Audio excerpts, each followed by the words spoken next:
Okay, good afternoon. It's 4 o'clock, so I will call the May 11th Salina City Commission meeting to order. First, I would ask staff for confirmation that the Kansas Open Meeting Act required notice has been properly provided. Yes. Thank you. With that, we will have the roll call. Mayor Hoppick. Here. Commissioner Davis. Here. Commissioner Franz. Here. Commissioner Hodges. Here. Commissioner Ryan. Here. Okay. Would those that are able please stand for the Pledge of Allegiance and a moment of silence. I pledge allegiance to the flag of the United States of America and to the republic for which it stands, one nation under God, indivisible, with liberty and justice for all.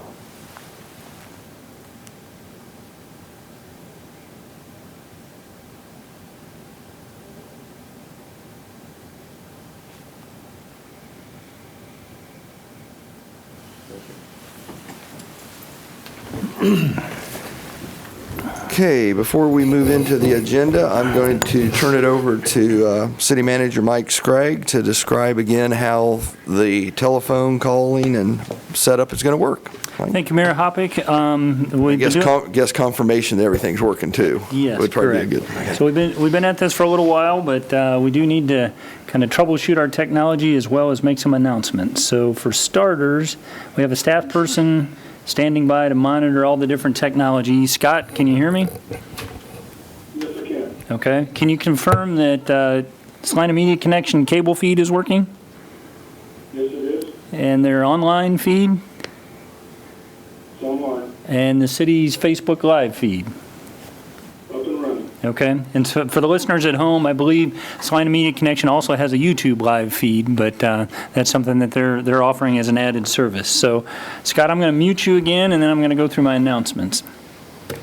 So today we have a handful of callers on the line already, so I expect there's heightened interest in citizen comment possibly today. So we continue to be in the mass gathering limitation of 10. So the way we're managing our meetings is trying to keep our number in the room down to 10. And by the time you account for the governing body and support staff and Salina Media Connection, we're at right at 10. So the citizens have the opportunity to call in and address you topic by topic to provide citizen feedback. We've chosen to do that by way of a conference bridge. It creates an opportunity to unmute a caller, give them the opportunity to address you as the meeting is going on and as we call for comment. So we have published as part of the agenda announcements and the public meeting announcements a call-in number, but I'll repeat it now. The number for the conference bridge that a citizen would need to call to participate would be 785-621-0800. And then they'll be prompted for a participant ID. That number hasn't changed over the course of our meetings. It is 782-956. And they'll be prompted to enter the pound sign or number sign. They then will be prompted to announce themselves. That's not necessarily required. It's not necessary. But they can either just go ahead and push the pound sign or they can announce themselves. In either case, they will not be announced over the phone as the meeting's going on because that function is muted. At the point that they do that, they will then be in the call. They'll hear the conversation over the speakerphone as the meeting goes on. They'll have the opportunity to participate when called upon. And when that time comes, we'll ask anyone that wishes to speak to indicate that they wish to do so by pressing *9. That will then create an icon on my laptop screen, which will identify that they wish to address you, and we can work our way through those that wish to speak to you one by one, taking them off mute, letting them know they're off mute, and giving them the opportunity to address you.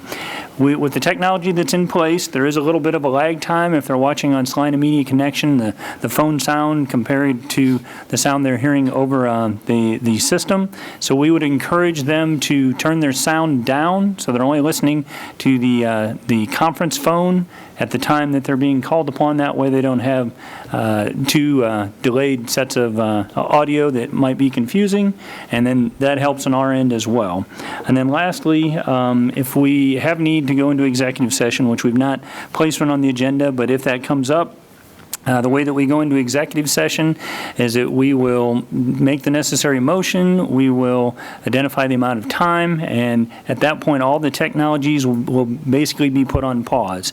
The phone call will be put on mute. It'll still be a live call. The callers will not be dropped from the call. Salina Media Connection will use the same protocol they've used for years, where they put a message on the screen indicating we're in executive session, and there won't be any audio from our conversation. Facebook Live, kind of the same thing. A message will be broadcast on Facebook Live and the audio will be muted. We'll stay in this room rather than adjourn to another room, conduct our executive session. When that is completed, we'll then fire all the technologies back up. The phone will be taken off mute. The callers will be able to hear the remainder of the meeting. Salina Media Connection will bring the audio and video back online, and Facebook Live will be brought back online. So just to repeat myself, in case someone had to run for a paper and pencil, the number to call in is 785-621-0800. The participant ID number is 782956. And callers are encouraged to turn their sound down, at least when they are on the line with us, to avoid having kind of that delayed double audio, which creates confusion for them and for us. So with that, I believe all the technologies are up and running, and I think that's everything we needed to cover. Thank you, Mike. Oh, I did forget one last thing, and we all seem to forget it. If we only have listeners at home that can't see the video, it's recommended that we each announce ourselves each time we speak so that a listener on the phone only can tell who's talking. Thank you. Mayor Hoppick, we will then move into awards and proclamations. Shandywick City Clerk, item 3.1, the day of May 15th, 2020 is Peace Officers Memorial Day, and the week of May 10th through 16th, 2020 as Police Week in the city of Salina. Chief Brad Nelson will read the proclamation.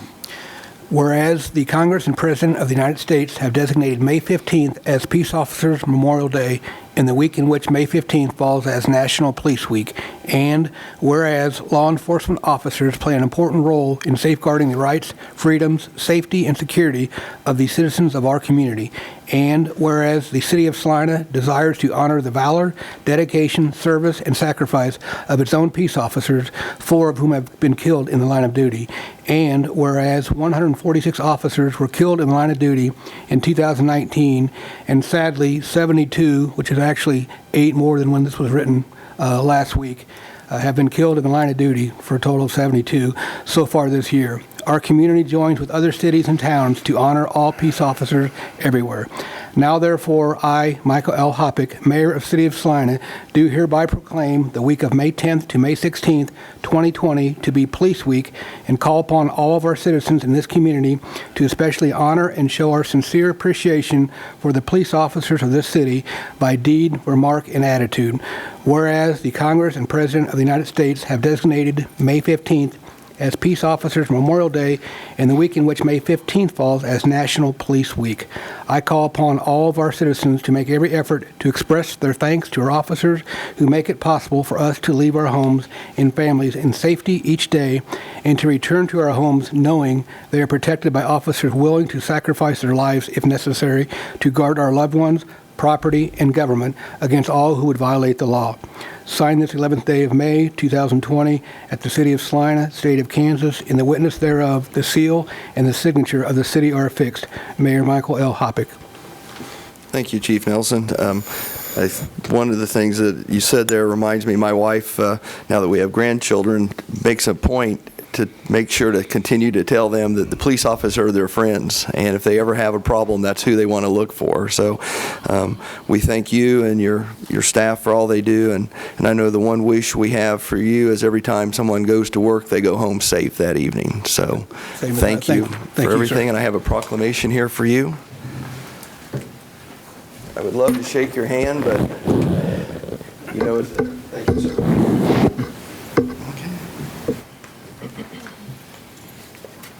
I was going to say, do you have anything scheduled for this month? Well, Brad Nelson, Chief of Police. Yearly, we have an event at the Jerry Ivy Memorial Park. However, because of recent events that we're all aware of, we're not having that this year. We did produce a video in-house, which was put on our Facebook page today to honor this week. Okay. Thank you very much. Okay, Mayor Hoppick here. With that, we will move to Citizens Forum. This is an opportunity for individuals to call in if they have something they would like to discuss that is not on the agenda. With that, I will ask City Manager Mike Scragg. Again, you need to hit, what is it, pound? Star 9. That Yep. raises your hand, and we will call on you. We do have a handful of people that have called in, and as the mayor mentioned, this part of the agenda is intended for items that are not on the agenda, and items that are on the agenda later in the meeting, there would be an opportunity for citizen comment. So just for the listeners at home, the agenda items today are approval of the minutes, approval of a virtual judgment simulator for the police department, regional training center, appointment of members to the Salina Fieldhouse Qualified Active Low-Income Community Business, a resolution authorizing the mayor to execute a second amendment to the Tranferee agreement with essentially the car museum, and then a financial review and programming discussion related to the Parks Department, everything from baseball and softball tournaments to mowing and maintenance, and as well as Salina Drop-Off Recycling Center. So if anyone wishes to speak to the City Commission about something other than one of those items I just mentioned, they would need to press star 9 now, and that will indicate on the screen that they wish to speak, and I'll start calling on them. So first one I see is a phone number ending in 7028. I'm going to unmute you now. 7028, go ahead. Yes, I was wondering if you ever going to open the golf course up again. That's one of the things we're going to discuss later, so if you want to hang on, we'll be discussing that under the financial review and program discussion. Yeah, we'll discuss that when we get to 7.4. So I also see a number ending in 2179. You're unmuted, 2179. Hey, Mike and the Commissioner. This is Mukesh Patel from Quality Inn. Yes, we can hear you. Okay, at the last meeting, I expressed my concern and requested water bill relief, so I would like to, repeat that request again so you guys can talk and do something for us. As well as in today's talk, I heard that you guys are discussing about car show and sports events in the town. I have my personal request, on behalf of the all hotel owner, that, we should carry on and allow the show to happen and the sports tournament to be happen. So please, just consider my request. Thank you. Thank you. And I'm sorry, I need to mute that line. There are a lot of other callers. I don't see anyone else that's pressed star 9. So for those callers that wish to address the City Commission, please press star 9 to indicate that you'd like to speak.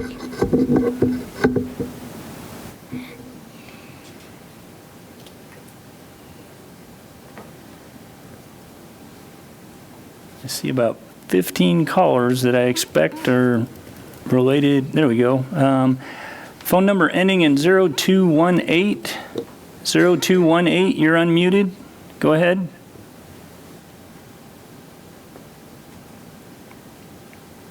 Zero 0218. Mr. Patel?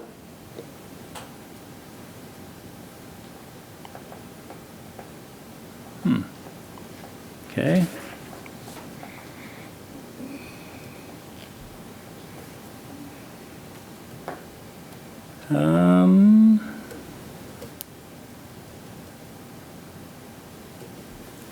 As I said, there's quite a few callers. I'm going to make another call for anyone that wishes to speak to press star 9.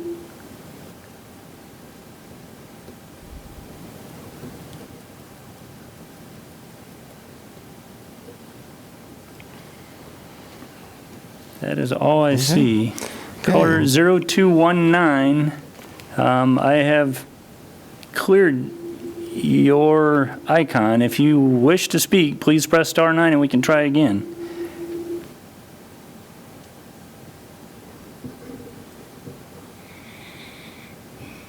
Okay, I guess we have a lot of listeners but no talkers.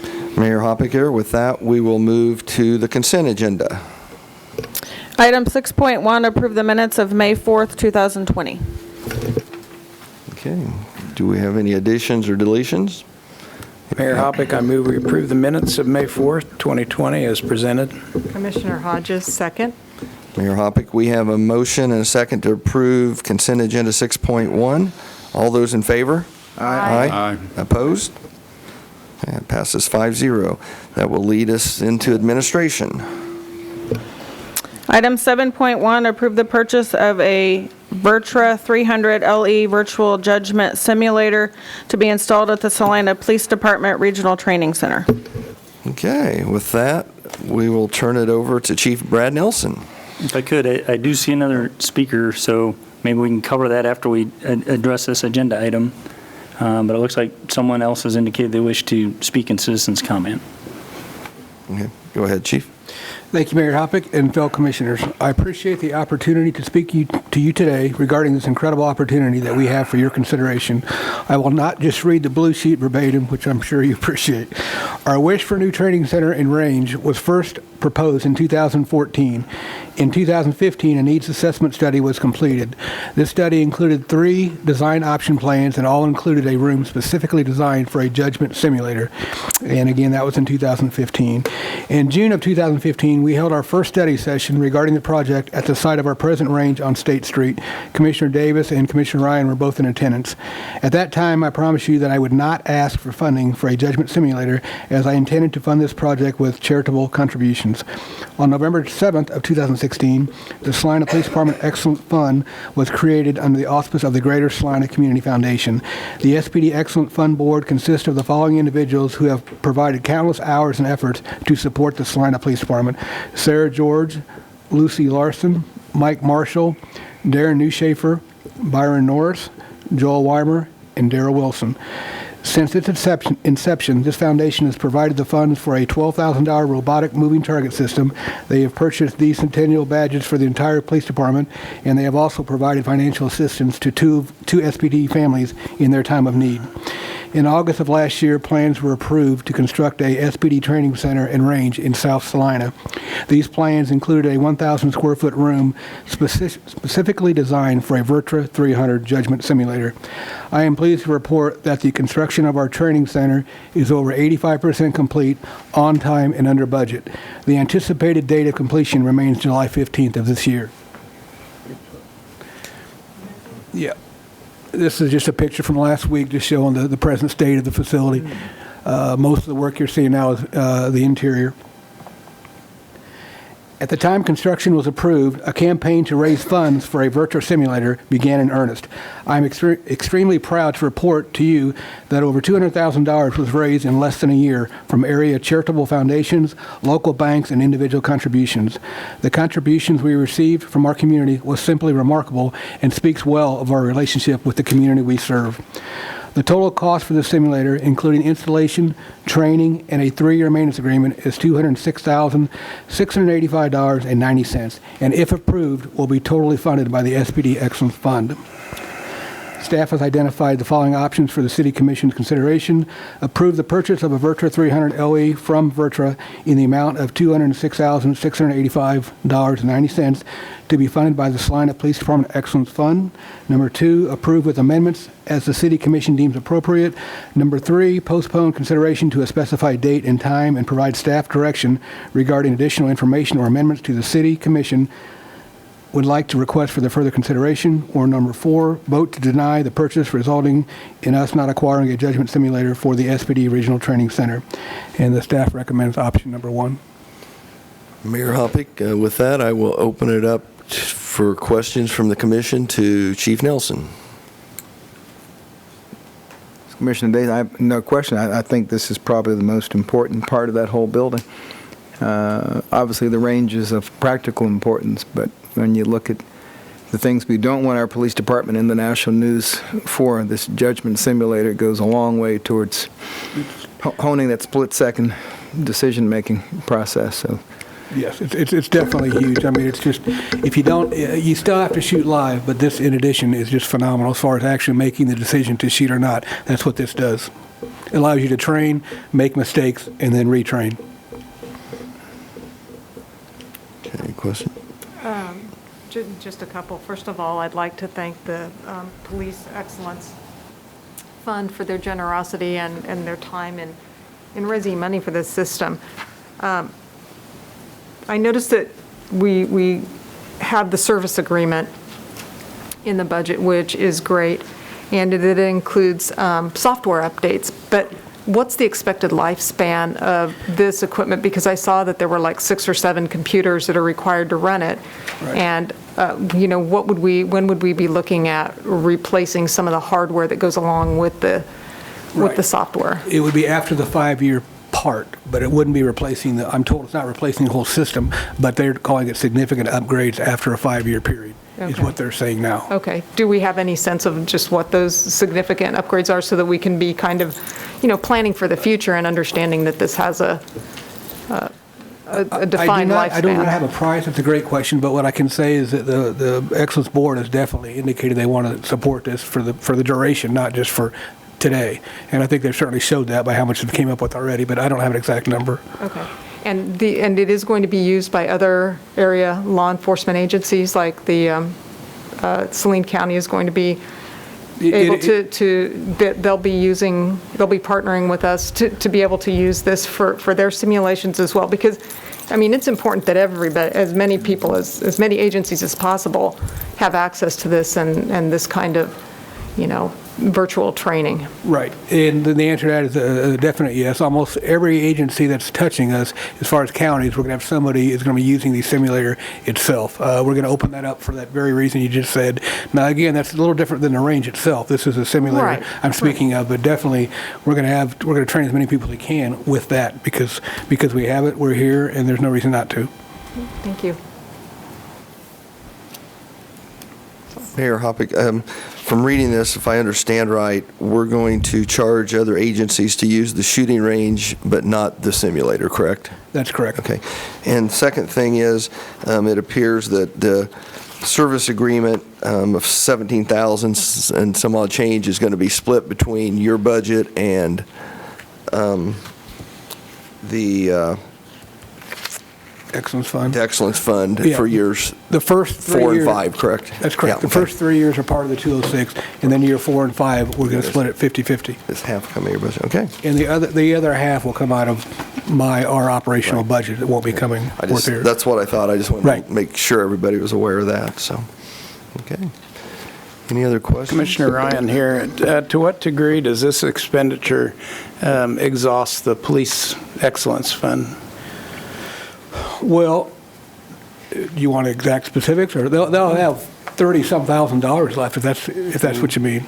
Yeah. Yeah. Just trying to get a sense of Yeah. how much of that is going to for this particular item. We haven't even been around it's a board. It's like a foundation, but it's under the Greater Salina Community Foundation. But we're still new. We're still getting our feet wet. But certainly to raise that much money in 8 months, I was pretty impressed. But yeah, it didn't break the bank, but it took a significant chunk out of it. But when we were recruiting in the past 8 months, we were specifically saying it was for this, and that made it actually a lot easier to say it was that, not just because we may need something in the future, but that the money is definitely for that instrument. Thank you. I said this when we started this, and I agree with Commissioner Davis. I think this is one of the most important parts of the whole facility, so thank you.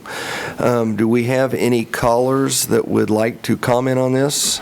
We have one caller that indicated they wish to speak a little bit ago, so I think that we'll pick that up after this action item. But if anyone wishes to speak on this particular topic, please press star 9 now.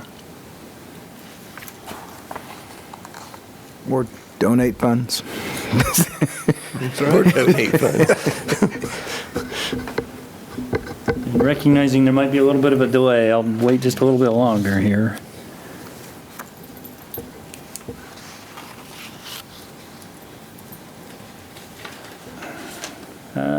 Yeah, it looks like we have a couple. Phone number ending in 8489. You're unmuted, 8489. Go ahead.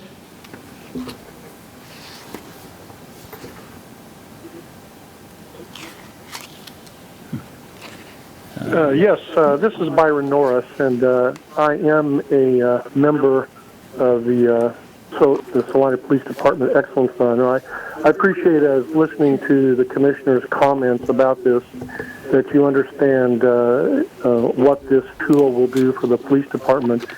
it has been a team effort on all of the board members' parts, and I think that Chief Nelson spoke to it very well in that it proves to all of us, and I think it should prove to the commission as well, how well respected the police department is in this community, that as Chief Nelson said, in a very short period of time, we were able to raise this kinds of funds. I also appreciated Commissioner Ryan's comment about us expending all of our funds. We do hold an annual event.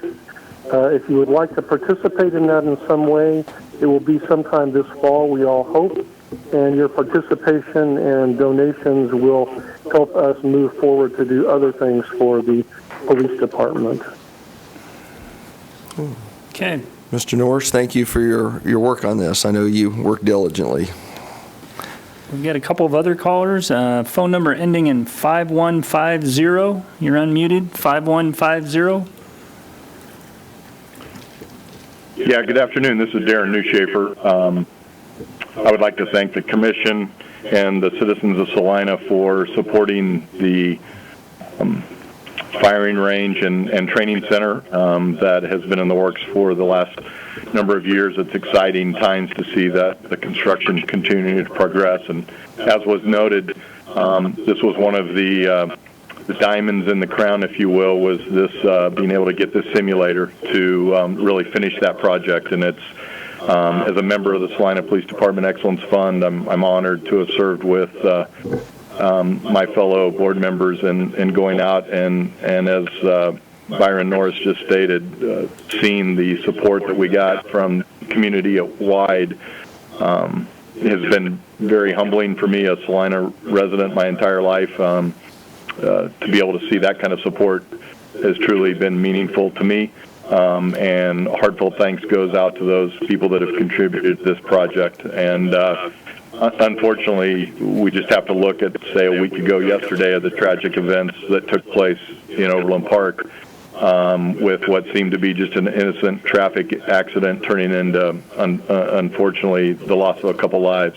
To just see the importance of training our protectors of our community in a way that allows them to hopefully try to handle situations that just pop up in the best manner possible. So I think this simulator is going to be a welcome addition to our training facilities for not only our local police department, but those in the surrounding communities. Thank you. Thank you. Very well stated. We have another caller ending in 6759. You're unmuted. Phone number 6759. Hello, this is Carolyn Peterson, and I'm also a member of the Excellence Fund Board. I've stood before you several times to ask for your support for different things, and number one being the police training center. And it feels so good to be on this side where we can offer back to the city a gift that is much needed in the community, and in order to go out and solicit the community's support for this has really been a true love to do, and the community has been so grateful to reach out to do this for all of us. So I just wanted to say it's nice to be able to give back and then to have to ask for something. So please accept our gift with an open heart.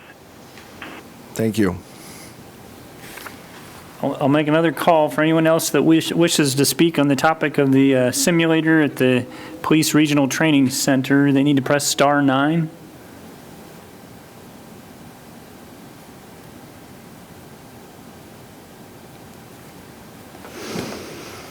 Okay, I think that's it. Okay, with that, I will bring it back to the commission. Commissioner Davis, move to approve the purchase of the Virtra 300 LE from Virtra in the amount of $206,685.90 to be funded by the Salina Police Department Excellence Fund. Commissioner Second. Hodges, second. Mayor Hoppick, we have a motion and a second to approve the purchase of the Virtra 300 LE. All those in favor? Aye. Opposed?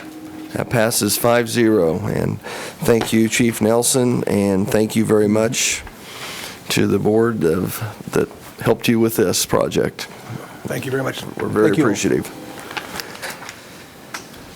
Okay, with that, we'll move to 7.2. Mayor Hoppeck, I do think we have a caller yeah, that that's wanted right. to Okay. speak in citizen forum. So Okay.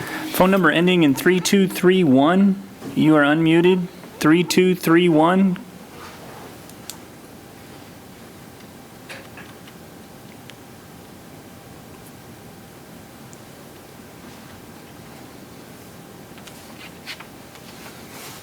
I'll try one more time. I have a phone number ending in 3231 that had indicated they wish to speak. This would be your opportunity.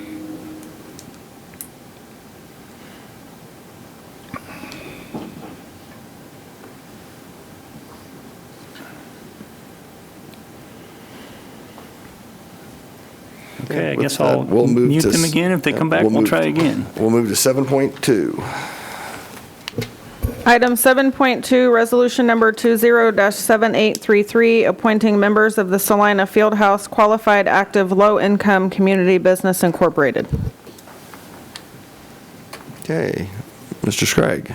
Thank you, Mayor and Commissioners. Mike Scragg, City Manager. I think quite a few have heard this explanation before, but the Salina Fieldhouse was a cooperative venture between privately raised funds and city matching funds, and then also the use of New Markets tax credit financing. And so private funds put up $4.5 million, city funds put up $4.5 million, and then we were able to secure New Markets tax credit financing for another $2.7 million.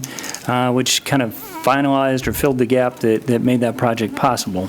Well, New Markets tax credit financing is a federal program, and it comes with quite a few criteria and conditions to be eligible, and then quite a bit of detailed financing structure that goes along with it. And so, as part of that financing structure, there were two entities that had to be created. One was a leveraged lender, and the other was a qualified active low-income community business. The leveraged lender served the role of receiving the various funds from the city and the private donors, as well as the New Market tax credit financing, and being the vehicle to go out and sell those tax credits and have the city realize that $2.7 million worth of benefit. The qualified active low-income community business serves as the owner, holding company, if you will, for the field house, and it has to be held in that ownership for 7 years. And so as we structured them, we had the opportunity to set up both of their articles of incorporation and bylaws, and we were advised that one of them could completely consist of the city commission serving as either the qualified active low-income community business or the leveraged lender. The other could have two city commissioners serve on it, with three needing to be someone come from the citizens at large or the community, something other than the city commission.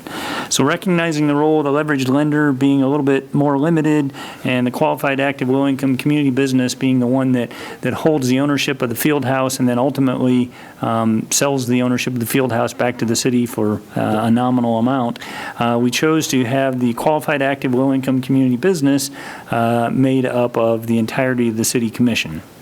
So there's also a requirement that there has to be an annual meeting of each of those bodies, and so recognizing that the membership of the City Commission has turned over, and recognizing that we need to be prepared for a annual meeting here in the next 30 days or so, it was necessary to kind of synchronize the membership.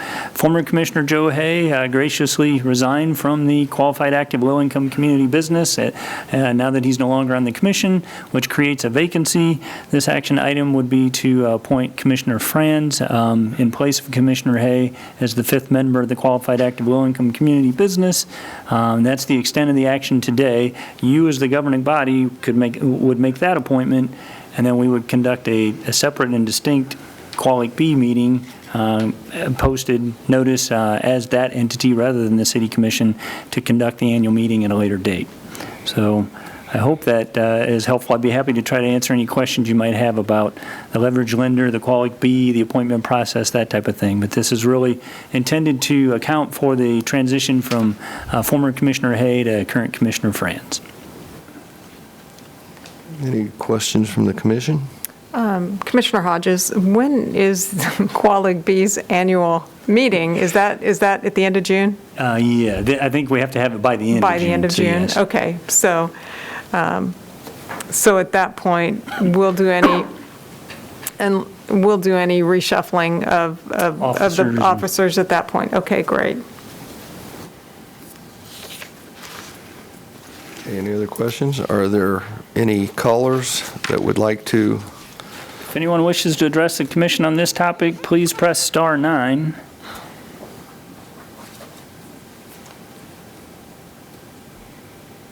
I don't see any, but better give it just a little bit to account for lag time.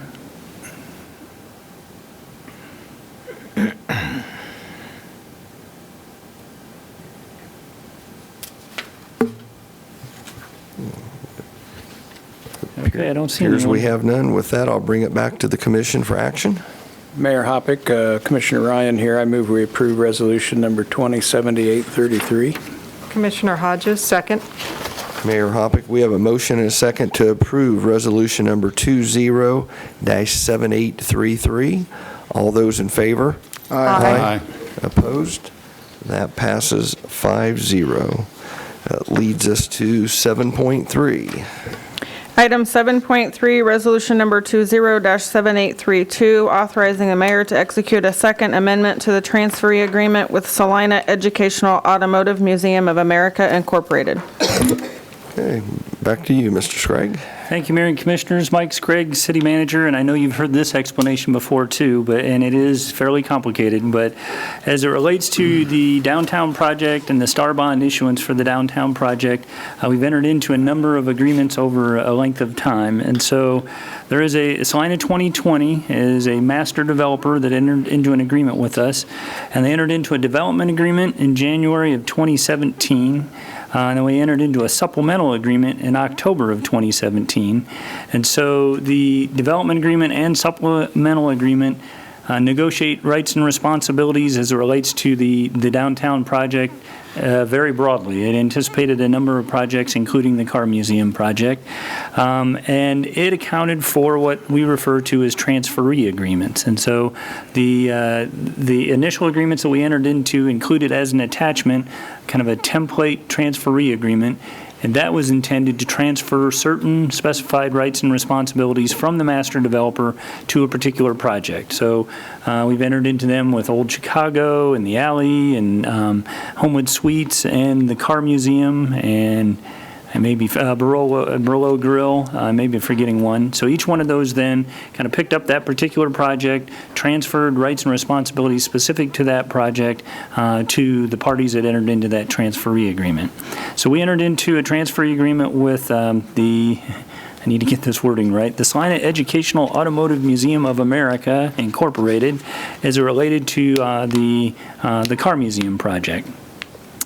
And each one of those transferee agreements provide for they describe the scope of the project, the star bond funding applied to the project, the commencement date, the completion date, how to submit for proof of expenses and reimbursement. So the agreement with the Car Museum was entered into in January 27 of 2020, I believe. And then we subsequently entered into an amendment. I guess the amendment was on January 27th that set the commencement date as May 1 of 2020. The current request that's before you is a second amendment to the commencement date to set it to July 1 of 2020. I provided in the staff report an itemization of the performance milestone language that's in the transferee agreements. It talks about commencement. It talks about the consequences for missing the commencement date. It also provides 90 days of kind of a grace period before consequences kick in. So we're within that commencement date and the 90-day time frame. And the Car Museum has since provided the correspondence that's attached to this report indicating that a number of things factored into their need for a later commencement date, part of that being the pandemic and COVID-19. As you may recall, the Car Museum project is projected at a cost of $4,695,000 to be completely funded with star bond proceeds. It is to be managed by the Salina Educational You'd think I'd have that memorized. The Salina Educational Automotive Museum of America, Inc., they incur the costs and then submit for reimbursement. That will be subject to the provisions of the Tranferee agreement. The other thing, this is not proposing that the completion date be amended, just the commencement date.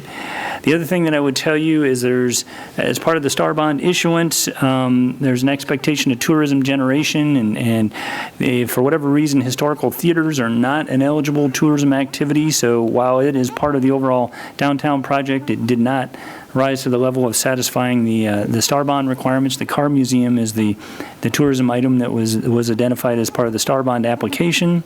And then as we looked at the funding, we conducted a feasibility study and a revenue generation study.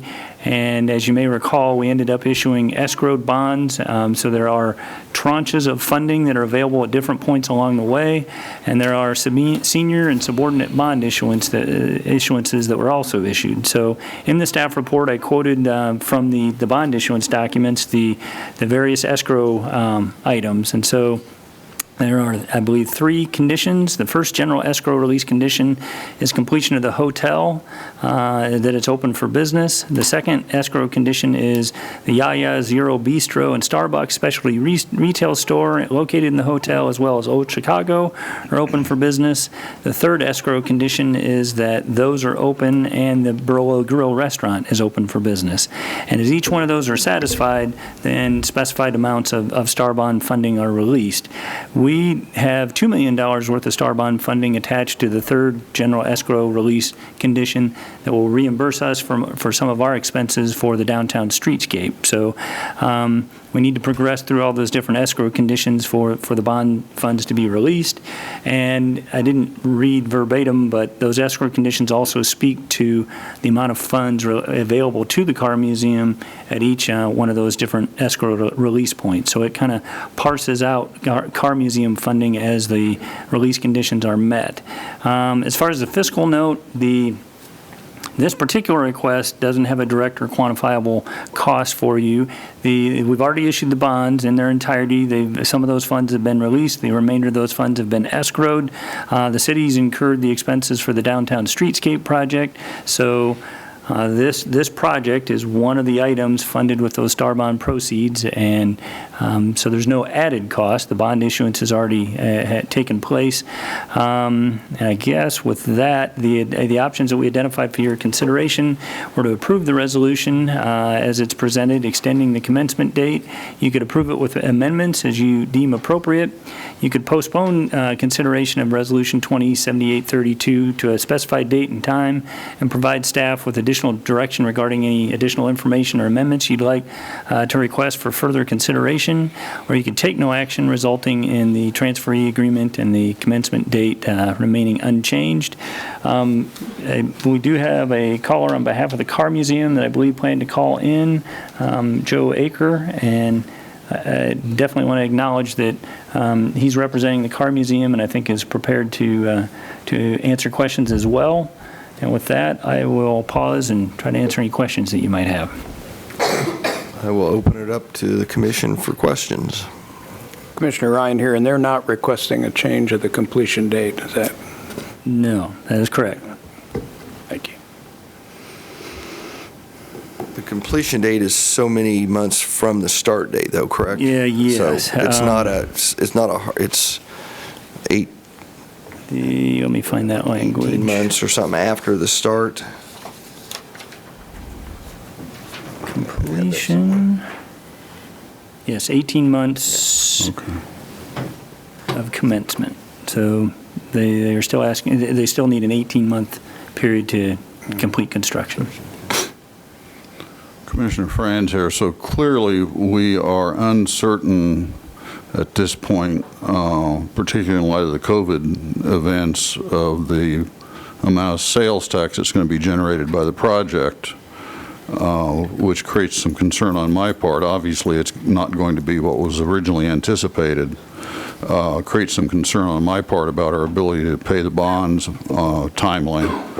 And I have to ask the question: is there any advantage to delaying this part of the project so that we might have some of these proceeds to cover bond payments, should we need to do so? The bond schedule, the amortization schedule is already in place, so delaying the project in and of itself won't cause our payment schedule to change. But it would give us another $4.5 million to make payments with if we don't proceed with this part of the project. I'd have to check whether we can use, those proceeds are in escrow, so they're not at our disposal to use that way. You know, I just know that, for example, in the city of Lawrence at one time, they issued bonds for a recreation center and eventually used the proceeds, I believe, to repay some of those bonds. In other words, if you don't do what you said you were going to do, you can, is my understanding, under some cases, use that to reduce the debt. Mayor Hoppinger, were those star bonds or just regular bonds? That was a regular. That's a regular bond issue. which would be a little. You know, it's just a question. You know. And I don't, Ms. Pack and I spoke about kind of the status of the star bonds. On one project funded with one set of bonds, I think that's possible. What we don't know in this particular case is this was $19 million worth of bonds to fund. Yes. I'm not even sure how many projects. I'd have to tally them up. And so. And obviously this was a linchpin of getting approval for the star bonds in the first place. I get that. And so without delving into it further, I don't know what the options or the consequences might be to either delaying the project or trying to turn the funds back in. Other than the senior and subordinate bond aspects of the bond issuance, I'm not aware of anything that allocates a bond buyer to a project. It's just kind of this overall bond issuance. I defer to Ms. Pack if she has anything she wants to add. No, Debbie Pack's the finance director. I would agree with that. Any other questions? I've got a couple, if you don't, Commissioner Davis. I'm good. Okay. In the event that we were to pursue a public financing cap reduction, where would, presuming that we had collected enough, to cover the remaining, where would any excess funds be applied? Where would they go? I assume they would go back to the bondholders. I don't know. I don't know if you're following, Debbie, but if less funds are made available to the car museum because of the missed deadline per the transferee agreement, that would leave bond proceeds, and I assume they'd have to be refunded. I don't know that they'd be available for another use on our part. Okay. Commissioner Franz, if I might weigh in, typically they would be used to reduce the debt. In other words, you could apply it to the payment schedule. Okay. But it can't be used for other purposes. Right. But it could be used to reduce the debt for this particular project. Part of the project. Yes. Okay. And another question too, you had mentioned the different escrow conditions and all the different projects that have to commence before proceeding to the next one and everything. Do we have anything in there about any kind of an act of God clause in terms of, let's just say, and I'm just throwing this out here, this is not something I've heard, I'm not trying to start a rumor or anything, but let's just say that Old Chicago is not able to reopen. Like, what happens at that point? Or if the alley can't weather this storm, what would happen in the event of some of those escrow conditions no longer being applicable? I think the fact that they opened satisfied those escrow conditions. So okay. There are provisions called force majeure in the agreement, and I do think there is reference to epidemic or pandemic, I forget which, in some of the language. But so more specifically to your question, for the businesses that have been in stay-at-home order or some modified operation, I think they've already met the commencement deadline and requirements, and those escrow funds have already been released. Okay.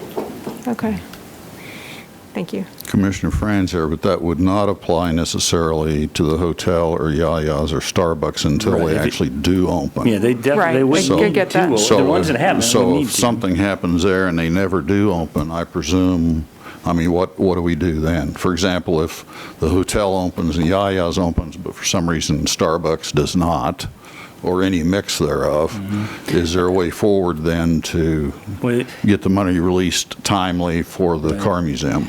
But the nature of the escrow terms is if those aren't satisfied, then those funds aren't released. And so we have to be, that's the basic provision. I've had some conversation with our bond counsel, and any alteration of this, it would have to involve all the bond holders that have subsequently purchased our bonds subject to the escrow conditions. So I don't know if there's a lot of flexibility there. We would have to pick our way through that if that were to come to pass. So the answer is to find some way to open in the example of Starbucks for a day so that we can release the funds. Yeah, we want to satisfy the commencement and completion requirements, and the remaining projects are all underway. They're progressing. I was planning on running 2 items today, this one and Barolo Grill, and that's a project that they're continuing to work on. They also are wanting to request a commencement date amendment, but they're aware of, the master developer is aware of the October 15th escrow release date, I think it's called, by way of the agreement. So everyone's mindful of the remaining requirements, and we seem to be tracking. Mayor Hoppick here, and I know we all have a concern. We currently have some dollars set aside to service debt on the Star bonds that we held out. What's the approximate dollar amount of that? Debbie Pack, I don't know the exact dollar amounts, but I believe there's enough left in capitalized interest to make the June payment, and there is enough in the reserve and capitalized interest to make the December payment, but I don't know what those exact dollars amounts are. But we do have to get through 2020.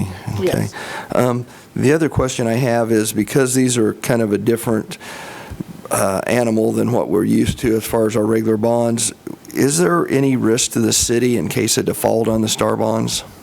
We had a lot of conversation at the time that we went into this, and our bond counsel and financial advisors made the point that these are not full faith and credit bonds issued by the city. They're standalone economic development bonds, and so what they advised us is a default on these bonds would not impact our financial rating or our status on other bonds. So we didn't want to take that lightly at the time that we made that decision, but that was the advice that they provided us, that they stand alone, and they're not, if they were full faith and credit bonds, we'd have an obligation to levy taxes to make the payment. But these are not full faith and credit bonds. And I kind of remember on the subordinate bonds, we made sure that we didn't have any liability as a city, but I just wanted to verify on the initial offering. Senior and subordinate, that is the case. Okay. And this is just something because this project, along with a lot of other things going on in other communities across the country, have obviously been impacted. Has anybody read or heard anything from bond people about, is there any opportunity, do we think there's going to be an ability to do some bond restructuring due to lack of cash flow, for lack of a better word? Right. I mean, I see that happening all over the country, and it just didn't know. I mean, that'd be a question for bond counsel or something to just kind of keep an ear out for that. Mike Scraig here. When we went out for the bond issuance that we issued most recently, and that was right in the beginning of this pandemic stay-at-home order, we had initially identified the possibility of bond refinancing with certain bonds with interest rates that we might have been able to get a favorable rate. We chose not to go forward because it just didn't look like the savings would be enough, and we didn't know what the market was going to hold. We got favorable rates under 2%, and in hindsight, we might have, if we'd known that, we might have been able to go forward with the refinancing. That's a little bit different scenario. The market's got to be favorable, the rates have to be favorable, and it has to be a better interest rate than we're currently paying. And you also have to be within a time frame that the bonds are callable. They'll have a call date on them, and until you get to that call date, you can't refinance them because the bondholder wants to know they at least have some minimum amount of time that their investment's in place. So that's kind of the typical process. I've not heard a whole lot of conversation. A lot of the conversation I'm aware of was more, will the market support municipal bond issuances? And it seems to be pretty strong. But as far as refinancing, I've not seen a whole lot about that process or whether that's an opportunity just yet. Commissioner Franz, just to reiterate, because it helps deal with my concern a little bit, is what you said was that bond counsel and our fiscal advisor told us that because these were special obligation sales tax bonds and were not a full faith and credit bond, that a default on these, should that happen, and hopefully it won't, but if it should happen, it would not affect our underlying credit rating for our other bonds that are outstanding and to be issued. They said it should not, yes. Okay. That helps alleviate my concern to some degree. Yeah, now, in all honesty, as we went to the market with this last set of bonds, just general market conditions, standalone, a project, an economic development special sales tax project not being successful, that's probably the case. If we have to go back to the bond market and we're in the middle of this pandemic and we have broader economic impacts across our budget, that's not to say that our bond rating won't be impacted. Right. There can be other influences also. I get that. Okay. Any other questions? If not, are there any callers that would like to comment on this item? I believe Mr. Aker is on the line, 7251. Yes, hello. My name is Joe Aker. I'm an attorney at Hampton & Royce, and we represent the Salina Educational Automotive Museum of America. I guess just an update on the progress. The museum has hired Jones. Sorry, go ahead. Yes. Yeah, we can hear you. Yeah, we can hear you. Okay, sorry. The museum has hired Jones, Gillum, and Rins and X-Line Design and Architecture to design and oversee the construction of the museum in accordance with the project parameters detailed in the Tranferee agreement. Substantial progress has been made, and the board of directors for the museum is excited for construction to commence. We're advised that the project will be ready to solicit bids. And due to unanticipated delays, some associated with the COVID-19 pandemic, the museum has been unable to meet the May 1st deadline, and the museum requests an extension to July 1 to comply with the commencement of the Tranferee project requirements. We have been advised by the folks with the museum that the project bids May 14th at 2 o'clock. We ask that you approve the amendment, and I'm here to answer any questions as best as I can.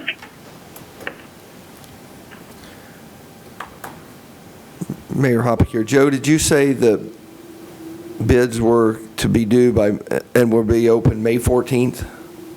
The date that we've been told that the project is planning on putting out or accepting bids is May 14th. That's the date that we've been advised of. Commissioner Hodges, was that's the date that the bids are going to be open, or that's the day that the bids are going to be requested or published? That's the date that the bids are going to be, or it's going to be opened up to bidding is what I've been advised. Still not sure. I don't mean to belabor this, Commissioner Hodges, again, but May 14th, the bids themselves will be received and opened, or the project will be open for people to bid on it? Do you understand the distinction? Open for people to bid on it Okay, thank you. Is my understanding. Thank you. Sorry about that. No problem. Commissioner Davis, I just wanted to clear up one little point. The request is for the start date to be pushed back 90 days. Does that mean construction will be completed in 15 months, or? No, they would still have the 18 months, and I guess the other thing that I didn't point out is with their access to escrowed funds being contingent on other projects, they don't completely control their fate in terms of available funds, and I don't know if that impacted their commencement, but it would make sense if it did. Okay, so we did not technically, we've not lengthened the construction period, but we are pushing back the completion date. Right, everything would move the corresponding amount of time. Okay. Commissioner Hodges, thank you for that clarification, because when I saw that the completion date remained unchanged in the staff report, I assumed, and perhaps like you did, that it was going to be completed in 15 months rather than 18, but we're still looking at an 18-month construction timeline. Yeah, I'm sorry, that portion of the agreement is not proposed to be amended, so it remains at that 18 months. Thank you. Okay, any other questions for Joe? Thank you, Joe. Thank you. I do, this is Commissioner Day, not for Joe, but for Mr. Sprague, if the funding is not available, would the transferee need to come back to the commission requesting an extension, or do we automatically grant the extension for every period of time that is to get the money? Yeah, and I can't quote it off the top of my head, but there are provisions in the transferee agreement if there's delays on our part or delays outside of the control of the transferee. So I think there is a presumption that if it's outside their control, then they'd be granted some consideration for that. Okay. The transferee agreement started out as a template, and then it was entered into prior to all the escrow conditions coming into play as we went for the bond financing. So it kind of added multiple layers of conditions for the car museum to be able to access their funds. Okay. Thank you. Mike, do we have any other callers that would like to comment? Anyone else wishes to speak to the commission on this item, please press star 9.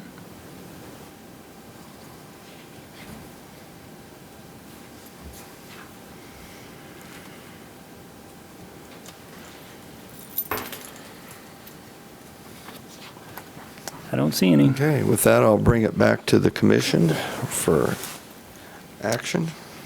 Mayor Hoppick, Commissioner Ryan here. I move we approve resolution number 2078-32, authorizing the mayor to execute a second amendment to the transferee agreement with Salina Educational Automotive Museum of America, Inc.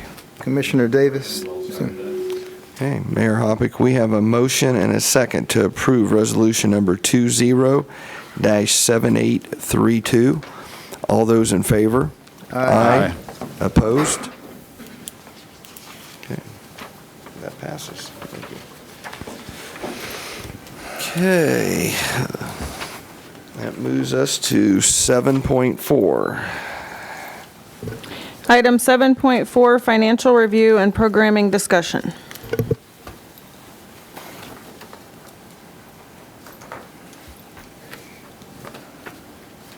Okay, Mr. Scragg, I believe, are you going to take the lead I'll on start this? things And out. Debbie's here, and Yeah, and I do we believe need Chris Cotton Chris should Cotton be to joining join us us? shortly, but I'll start with some preliminaries. Mike Scragg, I'm city sorry. manager. Do we have any control over that feedback? The only thing I know to do is turn the volume down a bit. It was okay for about 30 minutes, Yeah. but it's getting a little bit. Okay. I've been sitting here waiting for it to escalate, you know. Thank you. No guarantees, but we'll see. Yeah, appreciate that. So, Mike Scragg, city manager, I need to start with thank yous once again. Debbie Pack was instrumental in putting this PowerPoint together, and she could present the whole darn thing, I'm sure of that. But we've tried to divide it up into logical groupings and divide it up amongst myself and Ms. Pack and Chris Cotton. And then ultimately there is a recycling center item that Jim Kowach will join us for. So we've divided them up, but we haven't rehearsed, so we may be a little awkward as we transition from one to the next. Go ahead and come on up, Chris. I did want to start with a little bit of introduction, somewhat as a reminder for you and as well for the listeners at home. Not to belabor the point, but we've been working at this quite a bit.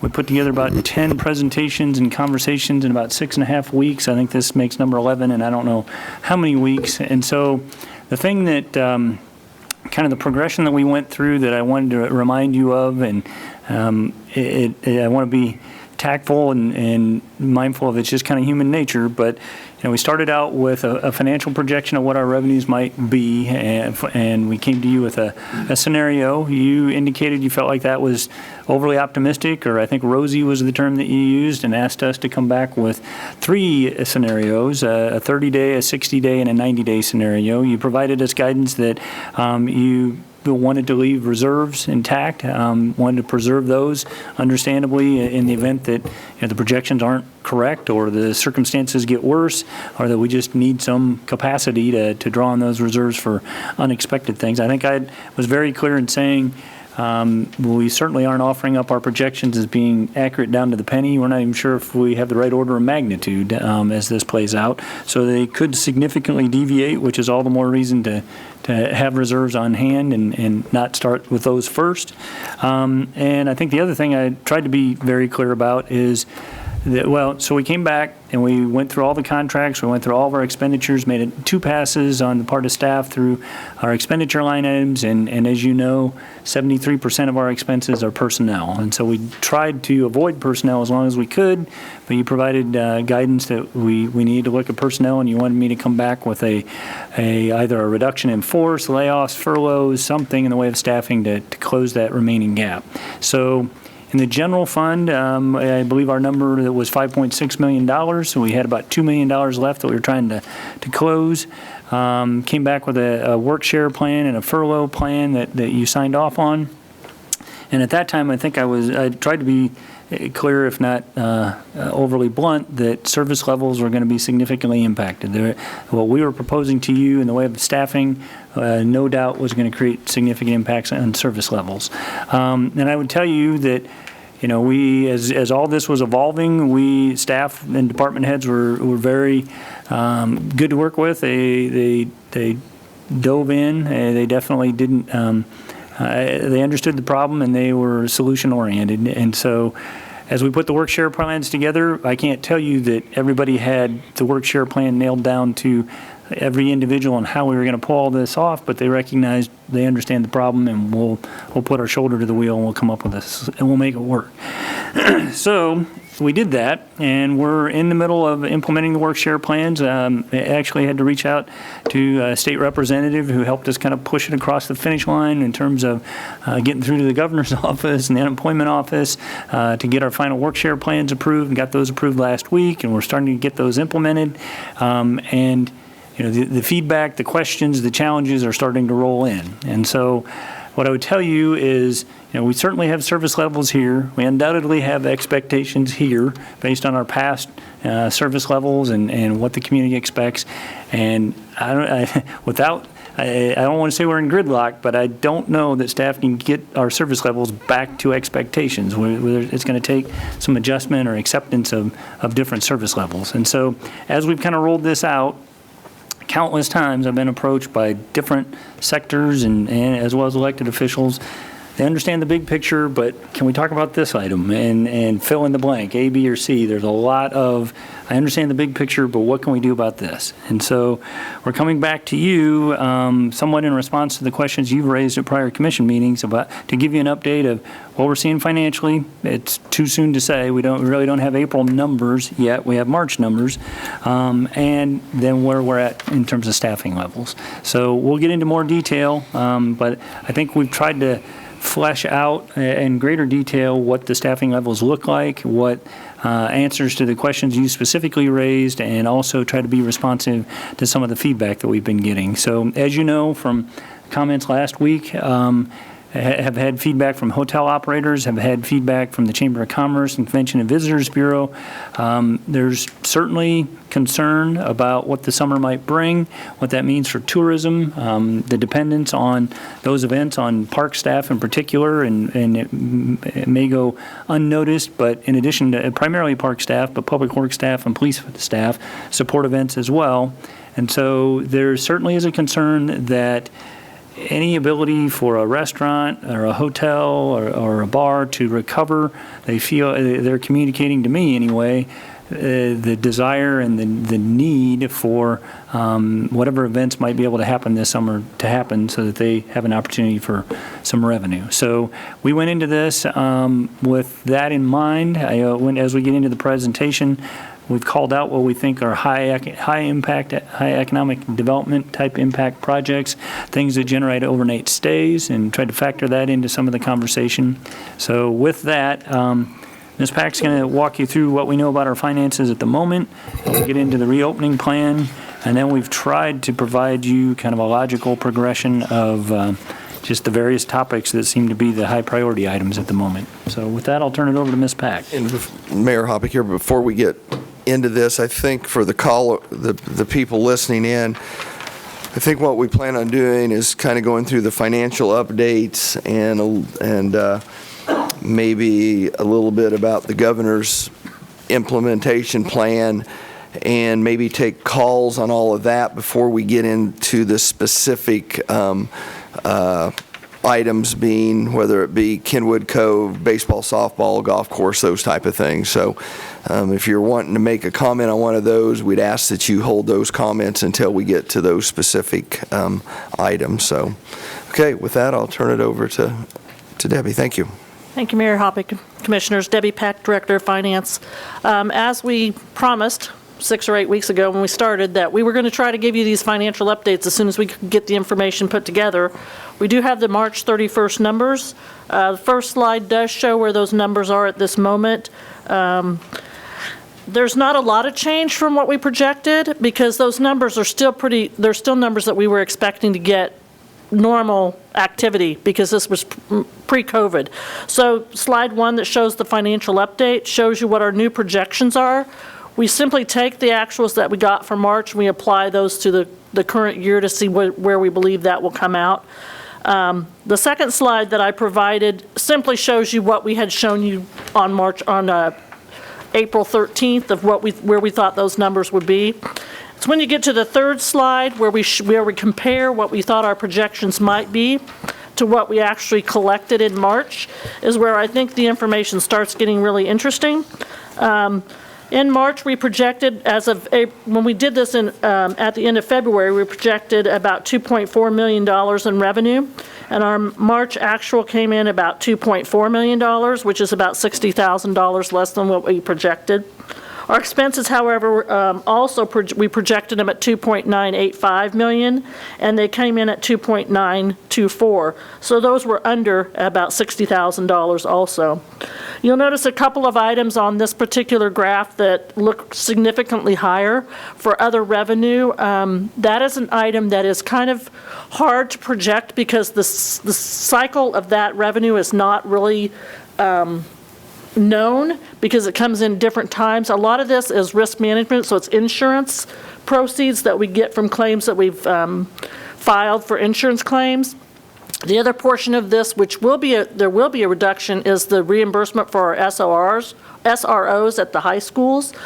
So we do anticipate that number will be down about $30,000 or $35,000 for the year. So those that number of $91,000 below what we projected is probably related to those two particular items because those are the biggest items in that particular line item.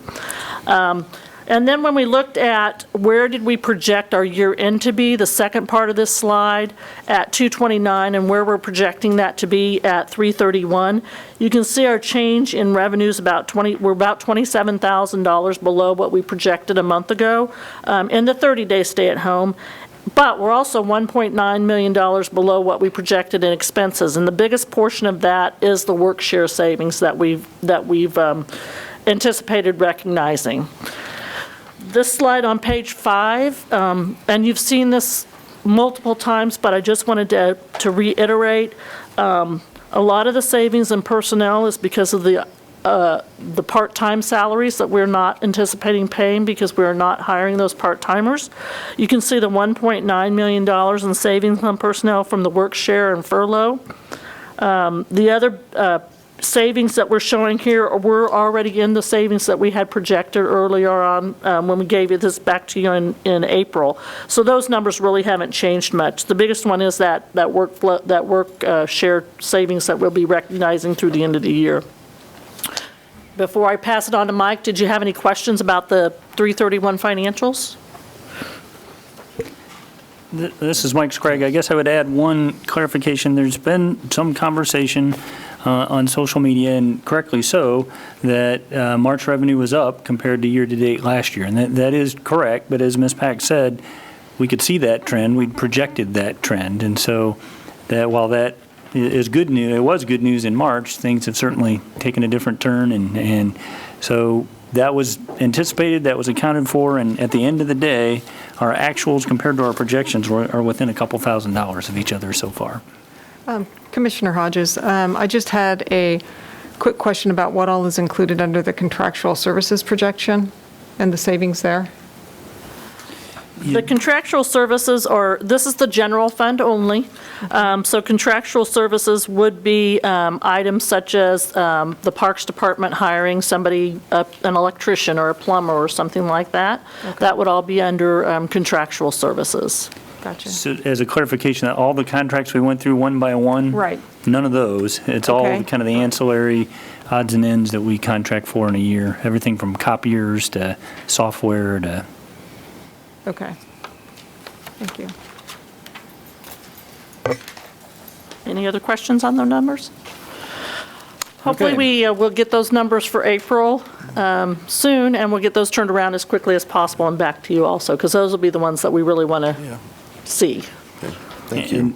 And we're repeating ourselves, but April's sales tax numbers will be February's actual sales activity. So we still won't have an impact of the COVID-19. It won't be until end of July, end of June, beginning of July that we'll know the impacts of the April stay-at-home order. The next thing we had in the presentation related to the reopening plan and some of the considerations there. You know, the governor rolled that out, a week and a half ago now. The first thing we included is a graphic that was in the Salina Journal, I think, on Friday of last week. And the reason we included it is all of the governor's dates, as well as how the county might apply themselves, depend on actual health performance. And so I think the county's been pretty clear that they have the authority to implement restrictions or regulations that are more restrictive than the governor's reopening plan. They can't be more lenient. So far, they've not imposed anything above and beyond the governor's reopening plan, but they have indicated that if local health conditions necessitate that, they could, and that could include the transition dates from one phase to the next. I believe there are some counties in Kansas that are choosing to have a slower rollout. So I just thought this was pretty informative information. It is every state and their occurrence of COVID-19, and you can see some states are obviously kind of on a downward trend. They peaked and they're on the downslide through May 6th. You can see Kansas's information, and we seem to be on the uptick, or at least an upward incline. So I'm not saying that's predictive. I'm not saying I have enough epidemiological experience to render an opinion, but I guess the point is it's still variable until we see what our health performance is like. Commissioner Franz, if I might make a comment, I have been following Kansas cases because I'm a numbers geek, with a fair amount of interest.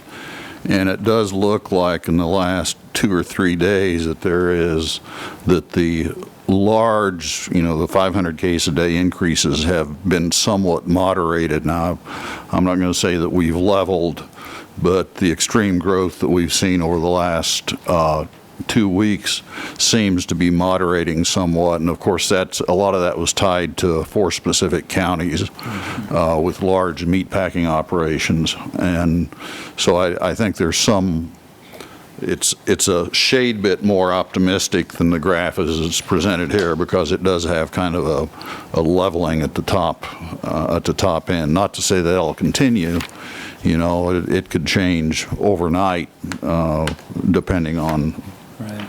you know. And my primary reason for including that information, frankly, is in the dealings that we're having with the citizens, I think it's human nature to read the reopening plan very, very optimistically. In terms of favorably, as any of the language might provide for whatever it is that they're asking permission to do, and then very optimistically about the dates, as if the dates are, you know, predetermined and not subject to change. My only point is, they're all based on health indicators and out of our control, both the health indicator as well as the discretionary application of the plan. Commissioner, you know, if you look at that New York graph, you know, you might say, oh, they're past their peak, but there's still 4,000 new cases. And is that a day or a week? I forget. But it's a whole lot of new cases a day. It's sort of like being, well, we're past the peak at the rate of global warming, but we're still warming up. So it's the word, and unfortunately, there's no better word to use than peak, but it's really a misnomer as far as what the public health system has to be prepared for. I spend, I don't know how much time watching the news programs, the Sunday news programs in particular, and the evening news, and reading as much as I can, and the only thing I can find for sure is uncertainty. There's just a lot of variables right now that time will tell. So I don't plan to read to you the entire governor's plan. I think you're aware that it has 3 phases and a phase out. We did excerpt the plan in this document. I think some of the main takeaways are the mass gathering limitations progressing from 10 to 30 to 90 to phase out. The expectation or the recommendation of masks and maintaining social distancing, and that the social distancing carries on even into the phase out. There is an itemization of activities that are not allowed, and then when they become allowed in certain instances. One in particular just goes from not allowed to not discussed, so presumably it becomes allowed in a future phase, and I believe that is swimming pools or organized sports, I forget which. There has been quite a bit of discussion on the some of the calls that I've been on about the application of the mass gathering as it relates to sports activities and tournaments and that type of thing. There's mixed guidance there, but I think Mr. Cotton has some information he'll be presenting from the Kansas Parks Association that might shed a little bit of light on that. And I guess one of the concerns that we'll touch on a little bit later is the application of social distancing in various activities that we might want to undertake, the pool in particular.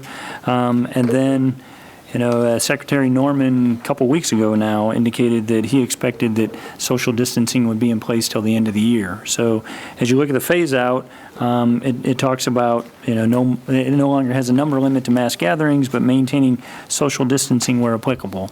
Not really sure what that might look like from July through the end of the year, and not sure what voluntary compliance will look like either. So the 14th slide in the presentation is just a summary of the phases, when they begin, when they're proposed to end, what the mass gathering limitation is, whether social distancing is in place, what the status on masks and travel are. And you know, you can see there that other than the May 4th beginning date, when the governor announced it, everything else is tentative. May 18th or later, no earlier than, subject to confirmation as we progress through the plan.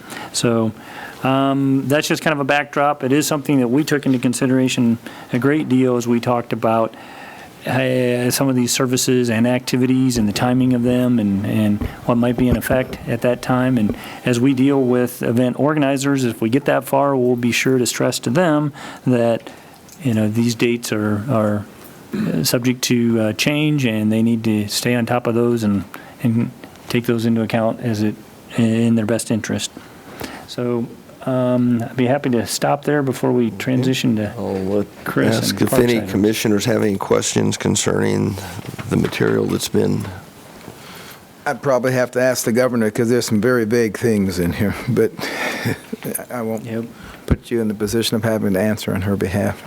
Okay. I appreciate you acknowledging it because there are a lot of interpretive issues. I mean, the Sports Car Club of America has an ongoing event that they have out at East Crawford Recreation Area. That event, I don't know, I was involved in probably 7 emails through the weekend and evenings and with the health department and trying to figure all that out. And they were very respectful. They were very responsive. They offered up a social distancing plan. They offered a great amount of detail about their event and how they thought they could have it in a compliant way.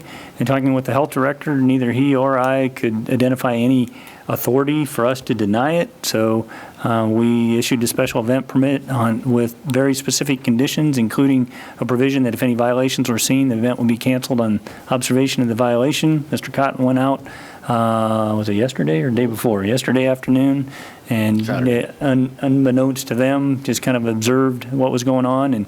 And you know, you have to be mindful that families can be together, and so there might have been 1 or 2 people here or there, but they seem to be observing it. That didn't stop the calls from coming in and the questions coming in. How can that be? And the comparison of that event to others, we're going to have our hands full, event by event, issue by issue, question by question, as we try to interpret and implement this plan. So one other thing I'd like to say before I turn it over to Chris, we spent quite a bit of time as the week went on trying to prepare for this, gathering information, and Chris and his staff, Jeff Hammond and Travis Shealy and Mark Lytle and Mike Hargrave came in on Friday, which was their work share time to be off, and quite a few of them were here from 8 to 6 knocking this out. So I appreciate all their effort, and I'll turn it over to Chris. Before we do that, Mike, do you want to see if there's any callers that would like to comment on the first section? If there's anybody that wishes to speak to anything we've covered so far, please press star 9. There are quite a few callers listening, but I don't see any that have indicated they wish to speak yet. Okay, with that, thank you, Mike. We'll turn it over to Chris. Good afternoon, Mr. Mayor, members of the commission. What you have on page 15 is the Parks Summer programming list. That's summer only. As you can see, we normally operate Kenwood Cove. Parks is busy mowing and maintaining all of our almost 1,000 acres of parkland, landscape, downtown, forestry, cemetery, golf course, athletics, field maintenance, the Fieldhouse Summer Camp, natural resources at Lakewood Discovery Center, recreational instructional programs, and therapeutic recreation. And all of those rely heavily on part-time staff to operate. If you go to pages 16 and 17, you will see parks guidance. This was put together in the direction of the governor. She was at one time the executive director of the Kansas Recreation and Park Association. And so you can see what the recommendations were or are for reopening parks. I wasn't planning on reading every single one of the phases, but if there's any questions on the phases, I'd be happy to answer those questions, or I can read every one of them if you want me to. Oh, please no. Commissioner Hodges here, though. Obviously, like in terms of some of these things, and I was looking specifically at restrooms. Mm-hmm. We could make the determination to be more restrictive, correct? Like, yes, if we see that we just do not have the staffing to clean and sanitize the restrooms as frequently as they need to be done, and acknowledging that that could be a source of pretty significant contact for transmission. If we decided that we were going to, say, close our restroom facilities for the year, that's something that we could consider doing. Absolutely, and I will also follow up with that. That is the number one complaint we are getting right now, is our restrooms being closed. So it is a very hot topic. Gotcha. Thank you. Okay, so on page 18, this is a little bit about what our peers are doing. Manhattan, Kansas, all spring and summer recreation programs will be canceled. Their city swimming pools will be canceled. Youth and adult sports leagues, as well as all parks and recreation sponsored camps, activities, and events. City of Lawrence, their golf course is closed through Sunday, May 17th. Also canceling all spring session programs, including programming in aquatics, special populations, lifelong recreation, nature and recreation classes. Their compost facility is closed. Overland Park recommends keeping their pools closed for the season. I do believe they have 5 pools. I think only one of those, the Tomahawk Ridge Aquatic Center, I believe, has a full cost recovery. The rest of their pools do struggle, from my understanding. But so some of our peers are doing a lot of the same things that we're talking about and we're looking at. Chris, Mayor Hoppick here. I do know for a fact that Eagle Bend Golf Course is open. Okay. And it has been open for several weeks. I Just think so it you know, okay. actually opened up prior to May 1. So, and I did call out there Friday because someone had told me it had opened. I did, and they were open Friday. Okay. So, just FYI. Yeah, and I would say too, this is not a full cross-section. This was just kind of a quick Google search of what we were seeing to get a sense of, what was going on in other communities. On page 19, we have the City of Salina Parks and Recreation revenue and pricing policy. We did adopt, or the commission did adopt on January 14th of 2013, Resolution 13-696H, which set our cost recovery guidelines for the Parks and Recreation Department. If you flip to page 20, that diagram is there for your review. You'll notice that the lowest portion of the pyramid, community benefit, that is no cost recovery is expected. So park maintenance, off-leash dog parks, playgrounds, unsupervised play courts such as basketball and tennis courts, overall administrative events such as program brochures, planning and design, and scholarship programs, and walking trails. We have no cost recovery expectations of those. Those are for the public. Number 2, 0 to 50% cost recovery. Examples of that are special events, basic level instruction programs and classes, kids camps, local trips, picnic shelters, and neighborhood center reservations. On page 22, you'll see that community benefit is 50, or that expectation is the individual community benefit. That's 50 to 100% cost recovery. Basic senior recreation programs, access to sports fields from outside groups, specialized youth instructional programs, youth sports leagues. Number 4, high individual benefit, that's 100% cost recovery. Leisure classes and high-level instruction activities, reserved park and facilities, low instructor-student ratio lessons, adult sports league, high-level senior programming such as senior games or trips, and rental facilities with certain levels of programming and/or services. And then number 5 is we strive for 100% cost recovery. Those are facility rentals for groups, tournaments, concessions in certain areas, large group trips, advanced level leisure classes or workshops. The reason we wanted to bring that up is I know that there has been a lot of discussion on cost recovery, and I know that some of our classes may only recover 40%, but that 40% cost recovery falls within the pyramid somewhere. We study this. We keep our eye on this quite frequently. I'll use therapeutic recreation as an example. I believe their cost recovery is somewhere around 46%, but that provides services for community benefit, in our opinion. Turn it back over to Mike to talk about the high impact economic development. Yeah, this slide and this kind of decision factor is something that was the result of feedback that I was getting from you as a governing body as well as members of the public. And I mentioned it in my introductory remarks, but there certainly is feedback about the community economic benefit of events, whether those are tournaments that are bringing people into town or KKOA Lead Sled. We've canceled the River Festival for this year. And so one of the things we tried to do is as we talk about cost recovery, as we talk about programming, that's kind of a new consideration that's been added into the conversation. So we just tried to identify what we thought might be high-impact economic development events generating overnight stays. So the things we identified were the KKOA Lead Sled event, and we'll talk about that in greater detail in a little bit.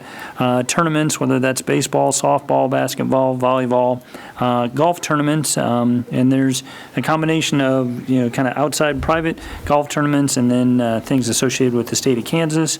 You may have seen in the paper there's some discussion about the Shrine Bowl and Washburn being closed and whether it'll be in Topeka if we can be so lucky as to get the Shrine Bowl, that might be an economic development generator.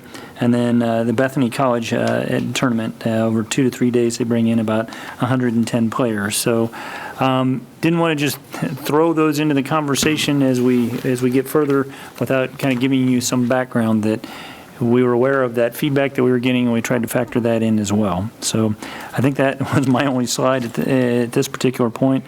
Debbie's prepared to speak to our work share plan and also kind of our staffing levels. Thank you, Debbie Pack again. We thought it was important as we talk about some of these programs that you and the public understand the number of hours that through the programs that we're trying to do to save the city money, it's really affecting the ability and the number of hours that are available for the Parks Department to staff these things. The first slide is a copy of the work share savings from the Parks Department itself. As you can see, there's 55 people that were affected by work share. Of those, there was normally 2,180 hours per week. After work share, there's 1,860 hours per week. That's about 85% deduction. Also, what's significant here is they are providing almost $295,000 of the $1.9 million savings that we're showing in the general fund from the Parks Department. The next slide, we wanted to quantify, because we're talking about this summer period, the number of hours and employees that we have committed to parks to do some of this activity over the summer. The full-time from May 1st to August 15th, and these are the total hours for that period of time, we authorized 20,700 hours for them. We have part-time authorized hours of 57,826. As you recall, we are not hiring part-timers. So with the full-time work share, this period of time will give us 14,760 hours. It gives us 0 payroll or part-time hours, so leaving us 14,760 hours. That leaves the parks at 18.8% of the normally authorized hours to perform the services that we're asking them to perform. So as we go through a lot of these programs, you'll notice that a lot of the reasoning behind why we're saying we need to cancel or something like that, it truly is a lot of it is staffing, because there's only so many hours that our full-time employees can perform these services. And I did want to mention something, as Mike mentioned earlier, we've spent a lot of time in the last week looking at all these services, and from my perspective, I will tell you that the Parks Department did not want to cancel anything. If they could, they would seriously, I'm serious, they would seriously do it all. And they don't, because that's how passionate they are about these services. So I just wanted to make that point, that they didn't make any of these decisions or recommendations lightly. And it does affect them as much as it affects the citizens, so. If I could piggyback on that a little bit, we also added a column of reassignment to highlight that while some of these divisions or activities may seem like they still have a significant percentage of their available labor, they're transitioning. Lakewood, as an example, they've always done mowing, but they've done the mowing with part-time staff and been able to do programming. So with this work share approach, that's about all they're going to be doing is trying to mow Lakewood Park and try to keep up. Similarly, the forestry division, while they may be at 70% staffing, they're being asked to take on mowing that they've not been responsible for before. Same way with athletics. And then, I've mentioned it in passing previously, but the thing that in addition to service offerings that would be lessened or removed, park mowing and maintenance staffing is at 42% of what it normally is. And so we're going to get into that next, but in terms of what that schedule looks like. And again, park staff has said, well, okay, we understand what's being asked of us, and we'll put together a schedule, and that's what we're going to cover here in just a little bit. But I want to highlight the percentage that's available to them as we then get into what that actually looks like in terms of a park mowing and maintenance plan. So the next item that we have is an itemization. We tried to put it in a logical order. In very simplistic terms, the green, yellow, red highlighting in that second from the right column is Green is keeping up or similar to is weekly. Yellow is bi-weekly, and then red is monthly mowing. So we also provided you what the normal frequency would be. So in some instances, it was weekly, and we're proposing that it stay weekly. In other instances, it's been twice weekly, and we're proposing weekly. And there's variations, but I think you can see by reviewing that side by side, there's a lot of concessions being made in terms of mowing just in general. And then I would certainly call your attention to everything that's in red, because there's no doubt if we leave something to be mowed once a month, that's going to be noticeable. That's not going to be aesthetically pleasing. And so try to be strategic about that. The park staff, in addition to agreeing to the work share plan, has been working on under a pretty aggressive stay-at-home order. So everything that you've seen so far is at a staffing level that's even less than the work share approach. But we've had a little bit of luck that we're early in the season. If I had my way, this summer of all summers would be scorching hot, and the grass would burn off and it wouldn't grow. Spring has not seemed to lend itself to that just yet. It's been nice and cool and moist, and don't know what to expect this summer. But I'm repeating myself, but I just want everyone to be abundantly clear by way of this table, and then we've handed out a map of where our mowing responsibilities are. This service level will be noticeable. It's unavoidable, and it will, I don't think it's been implemented to the point that it's noticeable yet. I think the comments are inevitable, and they will come. Chris, you might explain the color coding on the aerial map, please. Okay, sure. The green areas obviously are our high traffic parks. We make sure that we're getting to all those as quickly as we can. The yellow are ones that we're not as, while we're concerned, they're not getting mowed as frequently as they used to. The red areas are all of the utility sites that we also mow, and those are unfortunately at the bottom of our priority list.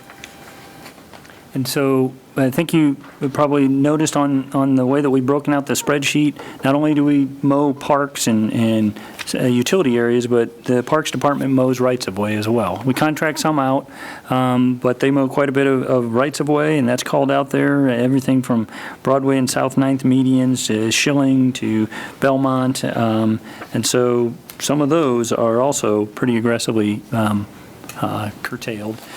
And just trying to balance out what work sharing that we have accounted for. As we get into some of the approaches and proposals, what we tried to do is quantify, if you want to take on an added service, what that means in additional staffing, quantify that in terms of a cost, with the expectation that we would bring people off of work share to free up additional time. I'm very, very concerned about this mowing schedule. The last thing I can do is go to the supervisor that's graciously put this together and committed to try to make it work, and tell him he needs to do even more with less. I'm worried that we're trying to do too much with less right now. Commissioner Davis, just one question. On the rights of way, have the areas where you're going to mow only monthly, those are areas that I hope do not have any, by not mowing, the field division for drivers will not be impaired to where safety becomes correct. an issue. We wouldn't let that happen, sir. We're out every day checking on everything. If there was an area that popped up that became an issue, we would rotate things around so we could address it. Yeah, and that reminds me too, already in the conversations we're having with parks and in general, there is countless things come up daily about, well, we just realized this, what are we going to do about it? There will have to be a lot of adaptation as we start to implement this. But I think this is a pretty good representation of how we're trying to implement the work share approach. Commissioner Hodges, would there be an opportunity? I've had several people reach out to me and say that they were very willing to volunteer to help in the parks, and I know that we don't want to become reliant on that, but if there's a specific area that's close to their home that people could adopt, or I notice as we get further into it here with the flowers, and if there were, I think that highly motivated people could be instructed and could do a good job at helping extend some of our workforce. Has there been any contemplation about enlisting any volunteers? There's certainly been discussion, not enough that I've reached a conclusion that I'm prepared to share. And I know what it sounds like before I even say it, but the liability considerations are the concern. I mean, from our experience, it's not just the liability of someone, being injured, but we have claims history where the mower then throws something in the street, and now we have vehicle damage that we have a claim, and we now have a volunteer doing that mowing. And so I'm not going to say that it isn't possible, but just really haven't had an opportunity to sit down with legal counsel and risk manager to talk about if we could find a hybrid way to comfortably make that work. We have certainly had people offered up, and we're appreciative of that. We're just trying to balance those. And some of these locations, wouldn't necessarily be safe, but that's not to say that there aren't some that could work. Right. One of the other concerns with that is that we don't have any full-time park staff available to help monitor the volunteers because they're all mowing right now. Right. Every one of them, even Rick has been on a mower. So we don't have, so the volunteers would need some supervision. Right. We haven't addressed putting a plan together for that yet. We certainly can if given direction to, but I want you to understand that every full-time staff member is mowing. Right.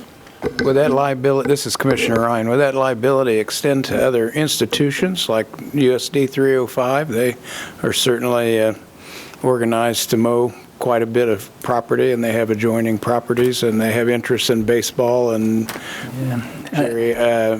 East Crawford could reach out to them for some assistance. Yeah, presumably they already have insurance in place, and we can, it's very common to indemnify each other, provide proof of insurance. So that scenario is probably more workable than just a good-hearted citizen wanting to take their private mower onto city property. Yeah, well, that might be something to pursue. Yeah, I have had some conversations with the school about some of our parks, and they've been good to work with. They're receptive, and I'm appreciative of that.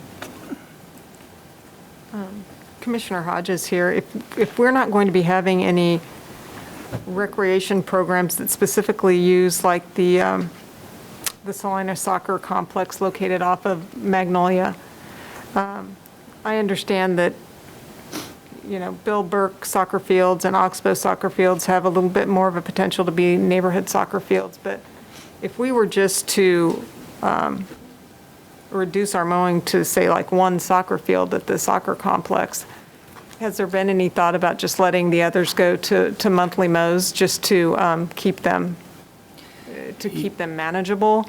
Because, I know that Commissioner Hodges, if I didn't say my name before, I know I probably sound like a broken record, but I'm going to sound like a broken record because I drive past those fields all the time, and I never see anybody there. And I hate to look at the acreage commitment that we've got there when we are so short-staffed. We've had those conversations, Mike Scragg, we've had those conversations. The thing that we're trying to be mindful of, whether it's fairways, outfield, soccer fields, is not to let it get so far away from us that we've lost the quality of the turf and we're playing catch up and have an expense next year. So we're trying to balance going from that irrigated high frequency mowing to a lesser frequency, but we will have to size up whether we can buy ourselves a little bit more time in that regard. I don't think our intention is that we maintain it to be playable as much as we maintain the turf. Usually for the soccer fields in general, you want to keep the turf around about 2 inches, and we've been letting it get as high as 4 to 6 inches, and we'd be going and cut it. One of the other reasons why you haven't seen anybody out there is we've actually locked the soccer goals up because people weren't respecting the social distancing. As a matter of fact, I did witness kids out at the Burke fields today wanting to play. I believe they're from Salina South. We have those goals shut down as well because we were getting complaints of kids playing soccer and not respecting the social distancing. So I think once we get to the phase out and we put the goals back out, I think that you will see people using them more. And Mike Scragg here. As I mentioned, we're going to have to adapt this, as we go. And if we can identify areas even within a park that is out of the way and we can back away from that and move on, we'll continue to adjust this as time goes on. we've had some more detailed conversations at the staff level about those kind of things park by park. But I really want to give this to you to give you a sense of kind of the extent of the service impacts. Stay out of the rough. Yeah, the rough will be rough. I don't know if that's probably a good stopping point there. Sorry, I have to wake my computer back up just a second. Just a question, Commissioner Franz. Have we talked about the flowers? That's the next. Yeah. Okay, that's I next. was going to say, next. I thought Okay. that, Commissioner Hodges, I thought it might be logical to finish up with the flowers before we bite off into Kendall Cove. That was my question. Yeah. I do have a comment about the flowers, and I know we ordered these way back before this ever started, and it's going to take a substantial amount of time to plant and take care of them, according to the information here. Has any consideration been given to offering them to the public at cost, letting people come in and buy them for their personal use, and thus maybe reduce the amount of flowers we have to take care of throughout the season? In passing, we're certainly open to that. Admittedly, our focus was more whether we could turn down the order, and we couldn't. But that certainly actually is something that occurred to me over the weekend after we put this presentation together. I know we have an active Master Gardeners group. There are probably people who'd be, these are primarily annuals, I presume. And the price isn't bad. They're about $1 a plant. Yeah, I mean, it just strikes me as being a way of recovering some of the cost and reducing the future workload at the same time. Investing a week or something, a person a week or in marketing that, and maybe they can sign up, provide the list, and they can sign up for what they want, and then when they come in, they come in and pick them up. I'm getting too deep in the weeds, I know, but I'm just... Mayor Hoppinger, are these flowers to be used in the parks, or is this flowers to be used in the parks and the downtown area? Actually, this is Chris's item. These plants were originally ordered to go in Oakdale. However, we found out at a later point in time that there was some, they hadn't been ordered for downtown through SDI, so we were actually going to split this order up, and they were going to go in the pots downtown and in Oakdale. And one of the things that we were going through this Fast and Furious that got overlooked, Oakdale Park, you have the hours to maintain that's typical for where it says 480 hours at the bottom. That is only for downtown.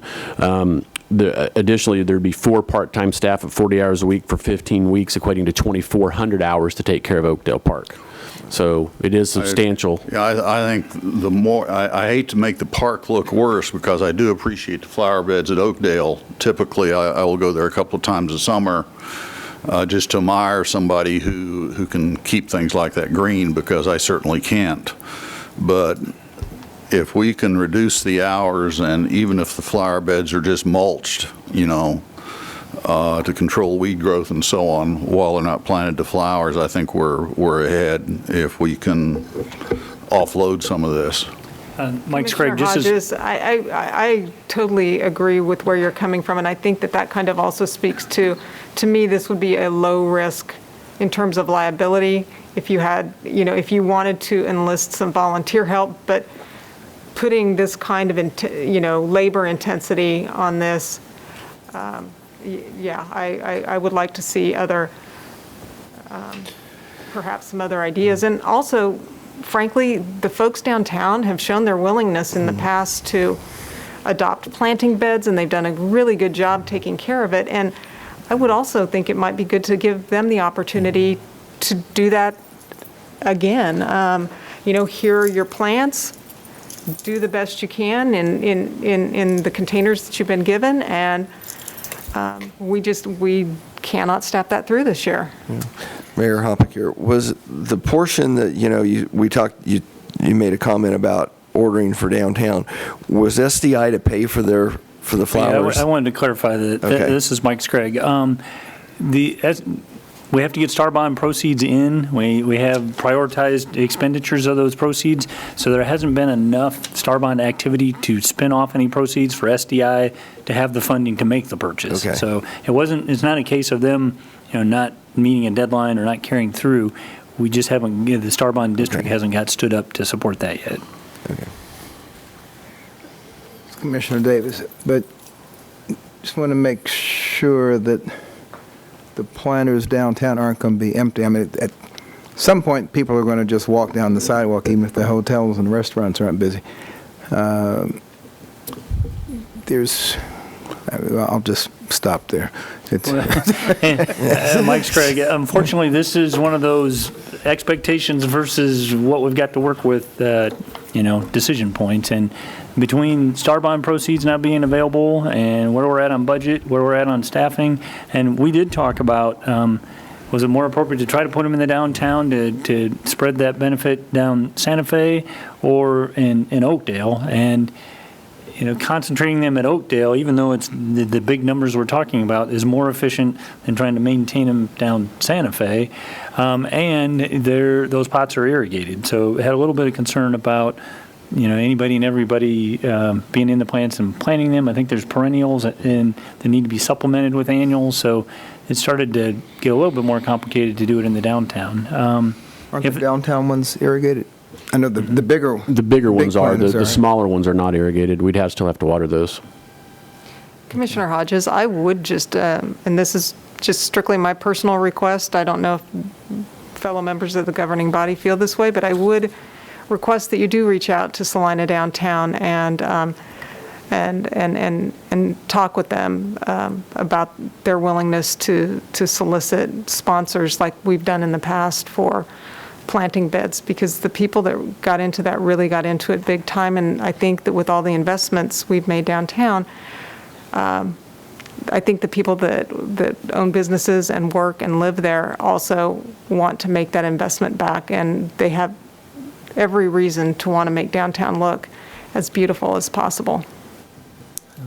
Certainly open to it. And youth groups, scouts, school organizations. I mean, I think there's a lot of available manpower. I mean, putting water on a plant, I know it doesn't always happen. That isn't that difficult. You just have to remember to do it. But I'd like to have, I think more people are probably going to be walking downtown. I think we need something that gives people a ray of hope that, wow, there is something down the road to look forward to.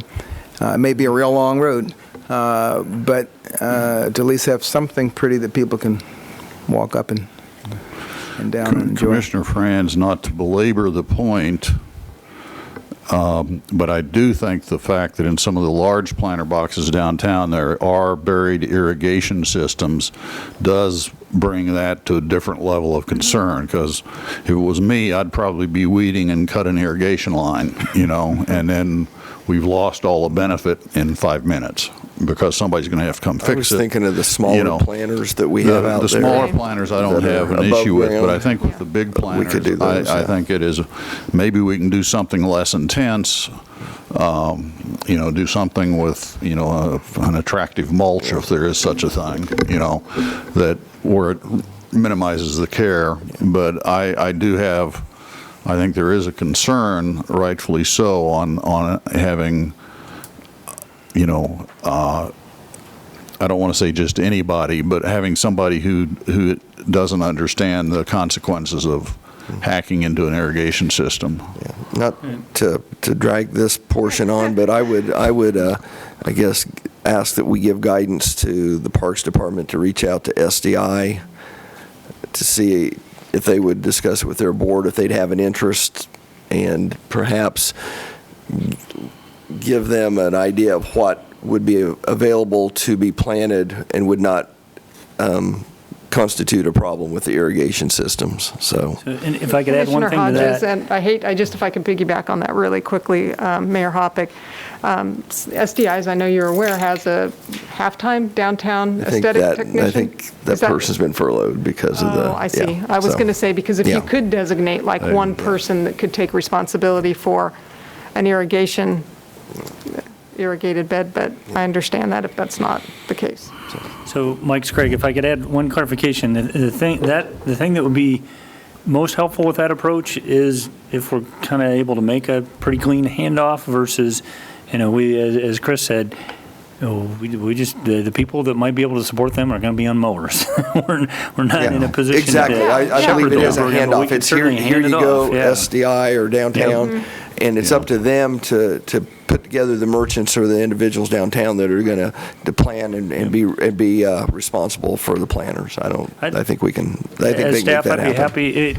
Just haven't I had don't time think to they have need that conversation, 18,000 but we can do that. plants, but I don't know what they need. But Chris, do you know off the top of your head how many landscape beds there are in the downtown? I do not off the top of my head, but there's a lot more than there were before. It's a startling number. I can't remember either. But I don't know that if it's acceptable to you. I think I've heard a handful of things. Number one, reach out to SDI. Number two, consider the possibility of selling at cost what people might want. And then whatever's left, we'll figure out a way to plan them. I think that sounds good. Do we need to see if there's any callers that we may have some master gardeners that don't like our idea? But if there's anybody that wishes to speak on the resources. what we've talked about so far, please press *9. Yeah. And Commissioner Hodges, Commissioner Davis just turned to me and said, let's make sure we use the resources we have, like the master gardeners. So if there is the opportunity to partner with a group, a responsible group that doesn't require much supervision in something like planting, I think it might be a good idea to follow up with a group like that. We can certainly do that, and I don't see anybody indicating they wish to speak. okay, I believe we've given some direction, as muddled as it was. But I think with that, we'll move to Kenwood Cove discussion. Yes, Chris Cotton, Parks Director again. If you look at the top right corner of Kenwood Cove, you'll notice what our profit loss was at the facility from 2017, 2018, and 2019. Of course, Kenwood Cove is run 98% part-time staff. So if we have no staff, then there's no way that we can safely operate the facility. So overall, our recommendation would be to not open Kenwood Cove this year. Now then, practical challenges, obviously lifeguard shortage in general. Typically right now, Kenwood Cove would be full of water. We would already have everything ready to go. We'd have the chemicals balanced. Jeff does an exceptional job at taking care of Kenwood Cove. Lap pool would be filled and he'd already be training lifeguards. One of the practical difficulties of training lifeguards right now is that social distancing. You cannot practice saving an individual in the pool without getting closer than 6 feet to them. You can't practice getting them to the side of the pool. You can't practice getting them out of the pool. You can't practice CPR. You can't practice mouth to mouth. You can't practice any of it. You can't even practice AED use. You just can't. So if we were to open the whole facility, we would be several weeks behind getting ready to open. Absolutely. And then invariably, when you go to open the facility, when you go to fill everything every year, there's a pump that seizes up or a line breaks. So then we have to repair that. So while the public doesn't see the work that goes behind getting the water park ready to go, it is extensive. One of the things that we also want to point out on the practical challenges is we hear this a lot. The pool itself is chlorinated. The pool itself is clean. Yes, that's pretty accurate, but you still have people breathing on each other. You can't keep them 6 feet apart. The chairs, bathrooms, surfaces, lifeguard stands, et cetera, all would have to be sanitized to a degree we've never done it. If you think about even our lifeguard rotations, every 25, 30 minutes, one lifeguard rotates and this guard goes to the next station. There's nobody there to sanitize the lifeguard stand from one lifeguard to the next. So that's a huge challenge. The other thing was social distancing. We would literally need to find staff that could help enforce the social distancing. And I don't know how many people have been out there on a hot day, but the lazy river is packed shoulder to shoulder. So it would be almost impossible to regulate that. We do have an alternative option that we've worked out. It is not cost effective. I want to be clear with that. But if we want to open a pool, the lap pool is on its own circulation system. It has its own filter. So we could run that pool similar to what I call an old-fashioned pool with no water slides, just like a neighborhood pool. We could run that. We need, on a busy day, we'd need 3 lifeguards. It has its own bathrooms, its own dressing area, but we would lose significant finances on that operation. As a matter of fact, we have it broken down. It'd only be about a 25% recovery of operating costs. This is Commissioner Ryan. What's the ramp-up time on that facility? So we can fill it in a couple days, and that pool would still take about a week and a half to 2 weeks to get it cleaned, get it filled, get the chemicals balanced. At this point in time, we've done no prep out there at all. So, and again, as I mentioned earlier, if we fire it up and a pump seizes or we have a water line break, then we need to replace that. But we could get it operational in a couple weeks. And the staffing up? That a lot of the kids that we would normally hire to lifeguard have already found other jobs.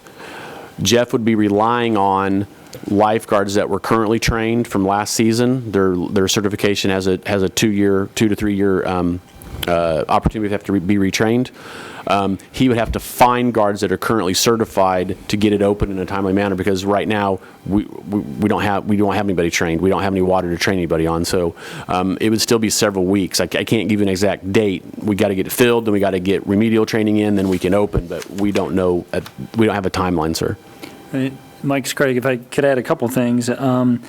We found some guidance from National Pool Association suggesting how you could open a pool under these circumstances. And so it didn't say it, but it seemed to presume it wasn't thinking about a water park. It was thinking about, a body of water where you could calculate a maximum occupant load. You could enforce that occupant load. They're suggesting that you space your chairs, 1 chair per every 176 square feet. It was suggesting that you add staff and above and beyond your lifeguards to enforce social distancing. And I kind of joked with Chris, all I hear when I go to a pool is a whistle and stop running on deck, and a whistle and stop running on deck. I mean, you can have the enforcer, but it doesn't mean you're going to get voluntary compliance. And then Chris mentioned kind of the sanitation issues that go with that. And the other thing we don't know is if we start making arrangements with lifeguards, we still don't know when the opening day is. And so if I'm a lifeguard trying to find a summer job, I'm looking for something that has a schedule attached to it. I don't know that we're going to be able to bring them on board and just tell them we don't have any work for the next 30 days, just sit tight. So there's a lot of practical difficulties that go along with it. Yeah. Commissioner Franz here, if I could inquire, back on your first page, you gave us a net profit or loss number. Now, I presume that applies only to the direct operation. That does not include ramp-up costs, fixing pumps, doing all that prep work, interviewing lifeguards. All of that does not get charged against Kenwood Pool. For example, I know we have at least one person from the utilities department who's over there quite a lot managing the pumping system and so on, and I presume his salary is not paid out of the pool account. That is a sort of an ongoing work share that we do with Martha. We take care of mowing all of their utility sites in exchange for one of their operators help us keep the pool chemicals balanced as well. But the point is that cost is not charged against the pool expense. That is correct. Okay. Travis is. So yes. It's whatever we see here as profit is probably eaten up plus in that additional work. Most of our pumps and equipment, and that is budgeted for, and we do take a lion's share of that through the operating budget. Okay, but the staff time to handle that is not. All of the part-time staff is covered in that, and Jeff Hammond, who's been our full-time staff for last couple of years, his salary is only a fraction of that. Right. But as far as, I believe it's Travis who at least sometimes have done that, his salary is paid by the water department. Correct. Okay. The other thing that you caused me to think of is these numbers are for a full season in good conditions. Right. With a late start, and I don't know, our pricing is very, very affordable, but at the same time, in terms of discretionary spending, buying memberships and getting people to the pool, I can't imagine this will be as good as Mayor years Hoppick past. here. If I'm correct, the pool opens on May 23rd. If we were to open it as scheduled, and would close August 17th, yes, correct? Sir. That's 86 days. Based on first of all, just based on the governor's requirements of 90 people, you lose 8 days in May and you lose 15 days in June. So that's without anything being moved back. That's 23 of our 80. So we've already lost 26% of our days to generate income. So if that even gets moved back further, then there's no way that we generate a positive income. Correct. We lose this year. Right. The other thing is that concerns me a little bit is, would attendance be down due to the fact that there's loss of employment? So there's a good chance that people wouldn't come to Kenwood Cove as often, even though I do agree that it is priced correctly. And the other thing that concerns me is the expense to open it, and then if we get 30 days into it and we have a health issue and we have to close it again. As much as I think Kenwood Cove has been a wonderful asset to our community, when I look at the financial impact and the health issue, I really don't see how we open it this year. And I do agree with the staff's recommendation. Commissioner Davis, I think with people not working, you might actually see more people at the pool because they're tired of being home. Could be. And it's going to be hot. They want to get out the house. Even if they don't get in the water, they just want somewhere to go. But my main deal is the loss of 26% of our potential days to generate income, and then the potential of opening and having to close it would be fairly significant to the bottom line. So, Commissioner Hodges, I have been contacted by some people who have already purchased season passes. Mm-hmm. Do you know about how much we have outstanding in season passes that we're going to need to if we do not open, that we would need to reimburse people for? I don't have that number at my fingertips, but I can find that out for you. Okay. Thank you. We have absolutely refunded everybody who's called wanting a refund already. We have started that process. Thank you. Commissioner Ryan here, and this is the year that the pool became paid for and the bond. It's sort of ironic to me that this might be the first year that we don't have the pool, but for me, the real balance here is between, keeping that pool open and maintaining that service in some degree, but I don't think that we can do it and the customers can be happy, because I just don't think they can have a good experience there because of the restrictions that we'll have ongoing through the whole summer. I'm gonna ask staff on this. Do you want just our consensus, or would you prefer that we have a motion? A motion and a vote would be nice on this one. What's that? A motion and a vote would help with clarity. We hadn't talked about that, but I thought that might be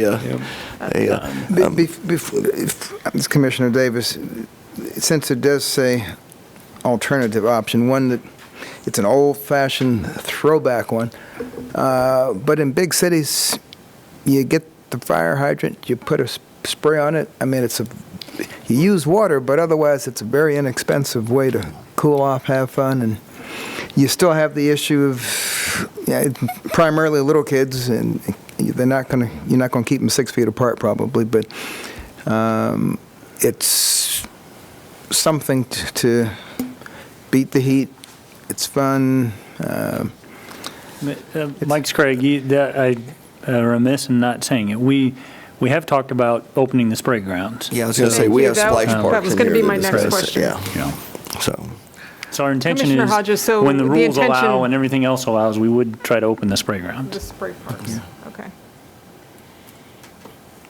Mike, I believe we need to probably open the telephones for anyone that would like to comment.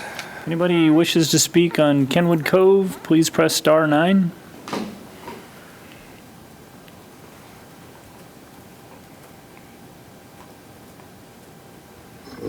There's a handful of callers. I think I know why some are calling, but not all of them. But I don't see anyone indicating they wish to speak.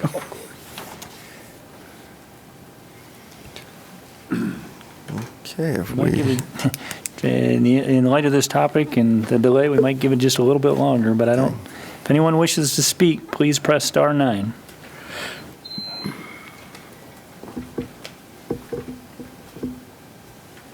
Okay, I don't see anyone. For lack of callers, I will bring it back to the commission for a motion. regarding specifically Kenwood Cove opening. I'm still a little undecided. I'll let one of you four go. Commissioner Franz here, I will take the step forward and move that we not open Kenwood Cove at any level this year, including the alternative option. It just doesn't make any sense to me to do that. Commissioner Ryan, second. Okay, we have a motion and a second on the floor to leave Kenwood Cove closed for the 2020, and that includes the alternative option. And Commissioner Hodges, and just to interject, that we still haven't made a decision on the spray parks. And at this point, if the governor's directives allow it, our plan is to have those open. I believe those are In on fact, a page. we didn't even present that as a Yeah, decision yeah, point, but yeah, that was they're on staff's another intention. page yeah. yet Sorry. to come. Yeah, that's fine. Because I think that's a good alternative. Okay. Motion and a second. All those in favor? Aye. Opposed? Okay. Thank you. Okay, that moves us into athletics. I volunteered to take this one, and Chris is certainly the subject matter expert more than me, but as we get into some of the economic aspects, I thought I probably ought to take it. So we provided you with an inventory of the athletic programs that we do through the spring and summer season: adult softball, youth soccer, adult soccer, baseball, softball, and outdoor tournaments and rentals. We tried to provide you some information about whether we could meet the mass gathering requirements, and whether social distancing the requirements, it was possible to meet those, and whether they had an economic impact, whether they generated hotel stays, the amount of full-time and part-time staff it would take to support them, and then the effects of resuming them, both pro and con. So we spent our primary focus was in response to the concern about the economic impact of certain tournaments and events. And not knowing what the future might hold, not knowing what might be in store for our businesses, restaurants, or hotels, but recognizing that these type of events do generate hotel stays, do generate activity for them. We tried to flesh out what it would look like if we tried to support tournaments in particular. And simultaneously, there was conversation going on with representatives of some of the groups and articles in the paper indicating their willingness to volunteer and perform some of the tasks that we normally would. So on slide 37, we provided you an inventory of the tournaments that we're aware of and the economic impacts that the Salina Convention and Visitors Bureau has previously estimated for each one of those. And so just those alone represent about $1.2 million worth of economic activity. That I should point out that is total spending. That's not money that hits the city's bottom line. The portion that hits the city's bottom line is just going to be whatever applicable sales tax might be appropriate. And Debbie and I talked about that. Debbie, I don't know if you had an opportunity to estimate that number for the city's bottom line. I calculated that between the city's sales tax and the city's portion of the county would be about $24,000. So $1.2 million in activity, but that generates about $24,000 to the city's bottom line.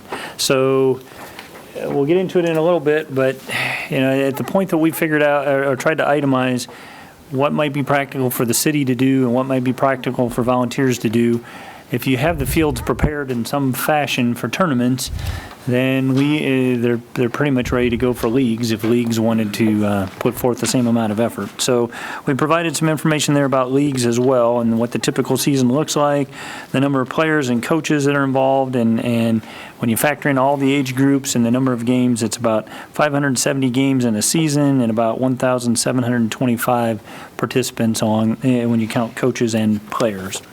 So recognizing what the organizations had indicated they might be willing to do as volunteers, and then sitting down and actually talking about kind of the practical difficulties of some of that, we tried to itemize what might be possible for a private group to volunteer to do and what might be more appropriate for the city to do. And recognizing we have all the same liability concerns that I brought up before about volunteers mowing or maintaining. So we were trying to avoid use of heavy equipment, trying to avoid mowing in particular. So what we came up with that volunteers might be able to do is trash pickup.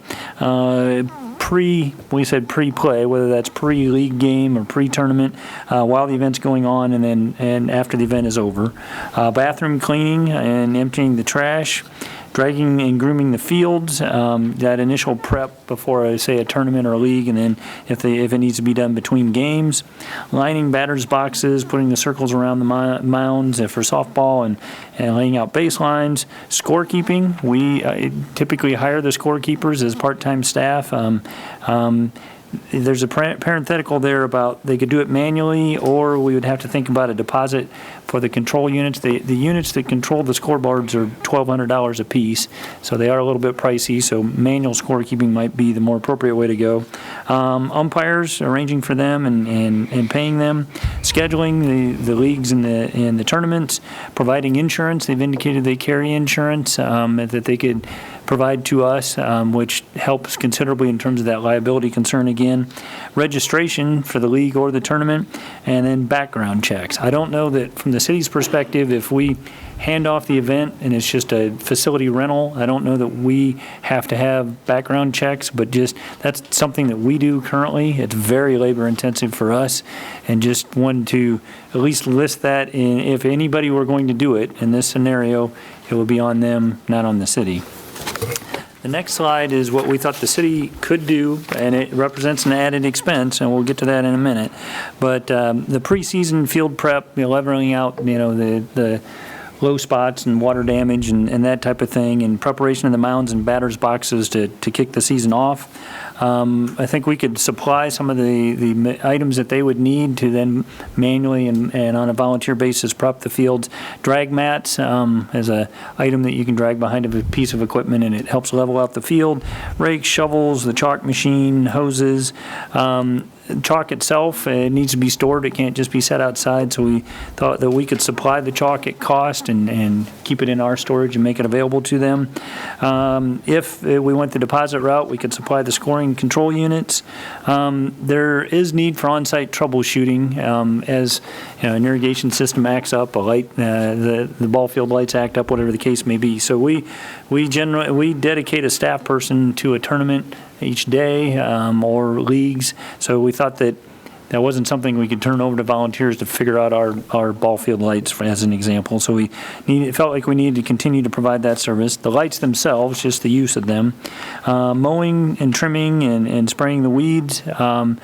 If we went this route, then that would be an increased maintenance schedule above and beyond what we just talked about a little bit ago, and that's going to represent some added cost.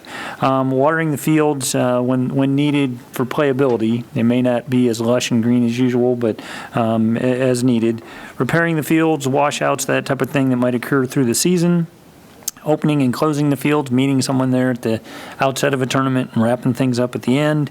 And we talked a lot about what type of power equipment we might be willing to loan to them or even let on our facilities. And we came to, maybe it's a little unconventional, but we can provide golf carts rather than power mowers or four-wheelers or anything like that. It's a little bit more user-friendly and more typical for someone that was going to try to get on and volunteer, and less power. So our thinking was to provide 2 golf carts per facility for dragging the field. So if they're trying to put on a tournament and keep up with all that, they have the golf carts to use. And then, with all the more reason for us to say access is limited to those. Don't bring heavy equipment from home or bring items from home. We've provided it. So we ran that scenario by representatives of the CVB, and Travis Shaley and our staff had conversations with some of the experienced organizers of tournaments and leagues. It's amazing to me, but I think there is some receptivity that they're willing to kind of meet us in the middle and try to make that happen. Now, having said that, I wouldn't expect that we would charge rental fees. Typically, our rental fees are trying to cover all of our costs. This kind of being a hybrid, if they're willing to take on that much as volunteers, my recommendation would be that we're doing this from an economic development standpoint for our community, our hotels, our businesses, and we just try to work it out that we divide up tasks and make it work this year, if we're so inclined. So we then tried to estimate, okay, what kind of staff time does that represent, and what staff members might that be? So our estimate of that added cost for us is $75,000 for this particular season, assuming this level of play, this level of tournament. And I think we would need authorization to incur that added expense. We can't absorb that with the existing work share staffing levels that we have in place. But so trying to quantify, our expense towards that economic development investment, for lack of a better word. With that, I guess I'll stop and try to answer any questions. And I do think we have callers that want to talk on this topic. Go ahead. Oh, I'm sorry. Commissioner Ryan here. So what's your confidence level that, things like trash pickup in particular can, they'll maintain their consistency going on? And do we need some kind of a deposit put down to hold them, or something to put some teeth in it to make people be accountable for some of those things? Fair question.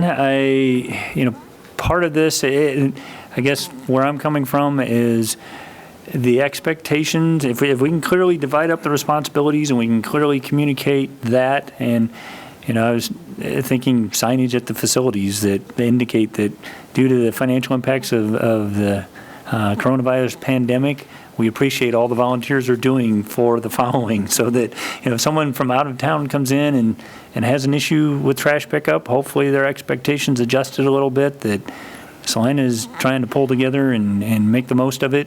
And that's not going to say people won't complain, but hopefully, and if that's, well, number one, my family, my kids wouldn't leave trash behind in general, but if we saw that sign, we certainly would try to step it up and help out. If you see the trash can overflowing, maybe you throw it in the back of your van and you take it with you. I don't know. I hope that change can be, made well communicated, because there's always the opposing team, and they aren't necessarily from here. I don't know if you've got public address systems at the game where announcements could be made and some of these things illustrated prior to each game. Yeah, I think signage is going to probably have, go a long way in that regard, and that isn't in that 75,000 number. But I was thinking, strategically, number one, to actually hopefully get some compliance, but number two, kind of reset expectations that we'd have to get that message out this year. Commissioner Davis, and implicitly written in the contract, when a team signs up, their application fee spells this out in uncertain terms. But friendly announcements, and I'm assuming the host team would be the one having to do it, so they would be motivated to garner compliance from the visiting teams.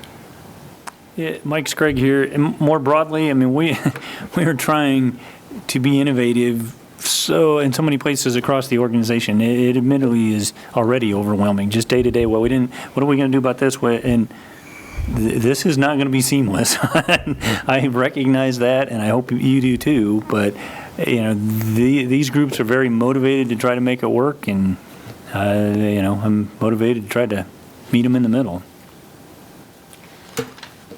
Commissioner Hodges here, and I guess this is more of a comment than a question, because when I look at the list of chores for the private organizations, and couple that with the fact that, we're going to be supplying them with golf carts and some somewhat heavy equipment to do their jobs. We referenced liability before, and I feel like if we're willing to meet baseball and softball organizers halfway and to think with some innovation, I would just encourage us to do that at as many levels as we can.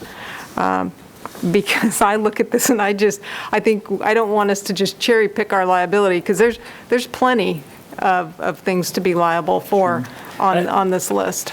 I don't disagree, and not to paint it with a broad brush, but they do carry insurance, and they've offered to name us as an additional insured. So, that's helpful, but that's not to say that we won't see what we can do elsewhere.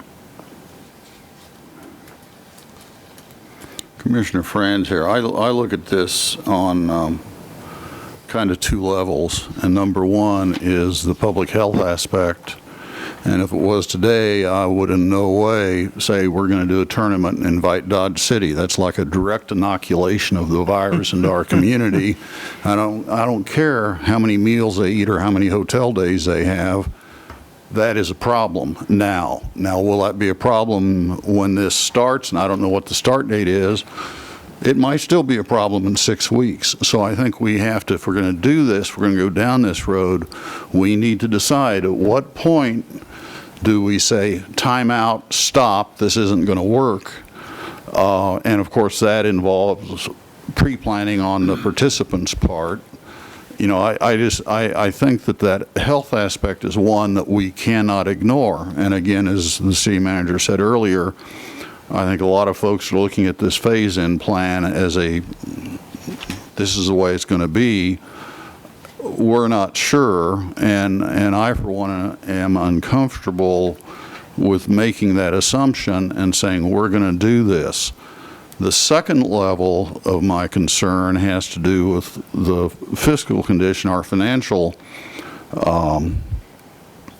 concerns, in that even when the virus is gone, or at least abated, we're going to be dealing with fiscal impacts for the next year or 2 or 3 years.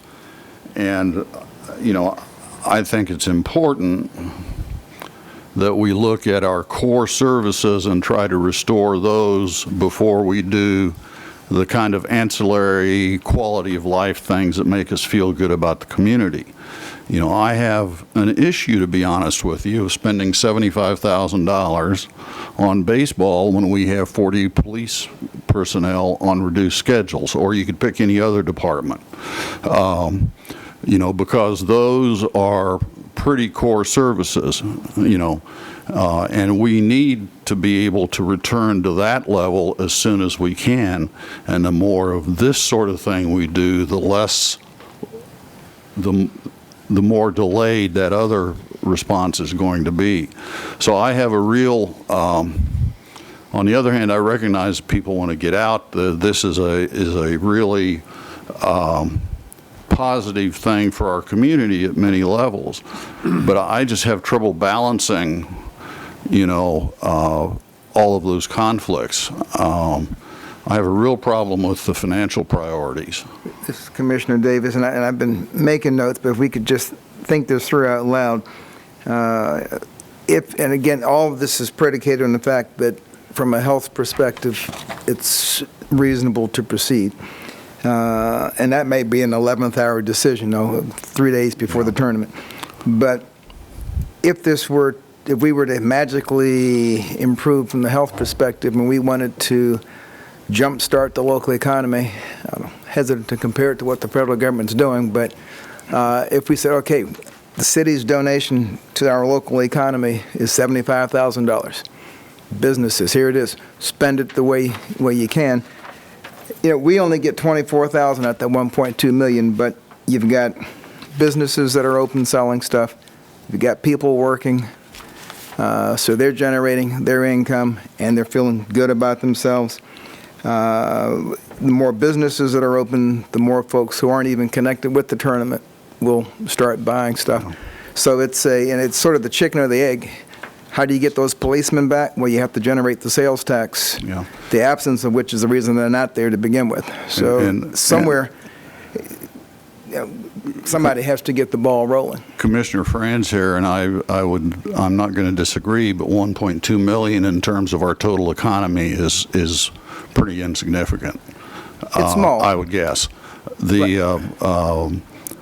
You know, if it's that critical to do that, let's ask the tourism people for a contribution from the transient guest tax. That's what that money's intended to do. Maybe not the whole 75, but maybe they can come up with half of it. And I'm guessing they'd be in the same chicken and the egg, and they would tell you, open the rooms, and and we'd be glad to give you the money. But you can't open the rooms, obviously, again, assuming the health situation allows. There's no reason to open a room if there's no expected business. But the same circumstances that would allow tournaments to be held, I would hope would be the same circumstances that are going to allow other businesses in the area to open up. So this is just it's a little jump start, adding a little juice to the system, so to speak. But if the health situation doesn't allow, not only will tournaments not be open up, but there'll be a whole lot of other businesses still shuttered. Mike Scragg, I might be able to offer a little bit of clarification there. When we talked about the Kansas Park and Rec Association table, one of the things that's in that table is the 90 mass gathering limit. The interpretation is that's per field, and so in terms of implementation, that might be the point where events think that they can keep it limited to 90. I did have a conversation with one organizer, said in my experience, you've got that overlap when one game's running along and the next game's getting ready to go and everybody's milling around. So there may have to be some thought given to intentionally extending scheduling with a bigger break in between so that you can observe that 90. The other thing that the feedback I've been getting is, with our early decision as related to part-time staffing, our approach has been not to take tentative reservations that, could I go ahead and make this reservation recognizing that we'll see what the reopening plan does and it may have to be rescheduled or canceled. We've been saying we're not in a position to do that right now. Other communities have been taking those tentative reservations. So the Chamber and CVB have communicated that kind of communicates, it puts us at a competitive disadvantage in terms of communications with other tournaments. The other thing they've shared is, we want to preserve the relationship that we have so that in future years we don't lose them elsewhere. So, Commissioner Dave, the risk is not on us with the tentative reservation. I mean, we're saying if everything allows. I mean, it's very simple. If the state's shut down, the state's shut down. You can't do it. It's not our fault. We don't have to justify not being able to allow the tournament. But I don't see a problem with allowing a tentative reservation. I mean, again, the risk is on the organizer, because that organizer may not know until 3 or 4 days if state and local regulations and environment would be suitable. They may be getting, negative feedback from parents who say, well, we don't want our kids. Everyone wants to host a tournament because you don't have to stay in a hotel. You can sleep in your own house. It's another thing to pack up your kids and send them someplace else, not knowing, what the situation's going to be. But it's, I don't think, unless, I'm assuming it's not a whole lot of work for us to give a reservation for, and I don't know because I've never done it. Is it a whole lot of work to give a reservation for a tournament? There's a little bit of behind-the-scenes work, but it's not very difficult, no, sir. Mayor Hoppick here. And again, we as a city wouldn't be taking those reservations. This group is, I believe, said they will step forward, and that's part of what they'll do. A couple things. One, this isn't just weekend tournaments. This is regular leagues. And I am going to, I understand the quality of life and what is that quality of life worth as far as a dollar and cents. I mean, we just took away Kenwood Cove from the community, and this has approximately what we have in here, 1,700 youth that are involved in both softball and baseball. So it reaches, it's widely spread as far as the number of participants. So I guess a couple things. One, I would state the Kansas Grand Slam is listed in here, but I'm going to ask Mr. Cotton. I don't believe we have entered into any this proposal for tournaments. I do not believe includes American Legion. Am I correct? Not necessarily in our list. If they're willing to kind of do the same volunteer approach, I think we can make that work. Okay, but I guess what I was saying is the group that brought the proposal, I don't believe they're tied in with the Legion. Right. Okay. And I'll have to defer to Chris and possibly even Travis in that regard. Right. These are not all-inclusive lists. These are just some of the events, but we'd be open to doing the same thing with the Legion. Okay. Yes, absolutely. We'd be open to doing with any baseball group, softball group that was able to meet the requirements of volunteering and taking care of things and getting the insurance. And to follow up on the health issue, and about teams coming in here. I think what we need to be aware of is we're going to have teams going out also, which doubles the risk to other communities. Yeah. In fact, it's kind of interesting. We're talking about people coming in because I don't know how many looked at the paper today with the car show, the out of East Crawford, but there were pictures. And if you look at those, there was 3 individuals that were listed. One was from Kansas City, one was from Leavenworth, and one was from Sioux Falls, South Dakota. Hot spot. They have already been in our community. Yeah, So I don't know if we can completely protect our community to completely. If I could speak to that a little bit, that's a really good point, and we talked about that. I had a conversation with the health director. We did relay the travel quarantine limitations that are in effect through KDHE, but we don't have internal state travel restrictions. The one that was probably the most likely was Colorado. They agreed to not take registrations from anyone in Colorado, but the internal issues have interstate issues have yet to be addressed by the state, and so we felt like we just didn't have any authority. We certainly can't control it, but I don't think we should encourage it either. Mayor Hoppick here, on the 75,000, do you have a breakdown on that? Because my question is, we already have reduced the mowing on Bill Burke and East Crawford to weekly, or as far as the fields. Were you planning on still being able to do the weekly, which would not increase any expense to the city? We definitely did that math, and we rounded it to 75,000, but we didn't just pick it out of the air. But I don't know if Ms. Pack has that handy. A lot of it had to do with the staff that we had to commit to open, be there, troubleshoot, close. If I don't recall what the assumption was about mowing in particular, though. I think if Travis is on the line, he could probably answer that. Good point. And, excuse me, just before we get to him, if we have staff on the line that can speak to that, press *9 and I'll unmute your line.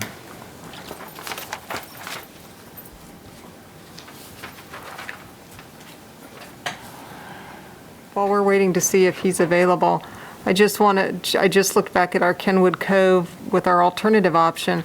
It looks like last year we had 78,000 participants, and we collectively agreed that $60,000 estimated loss to open part of that, just the lap pool only, was too great an investment.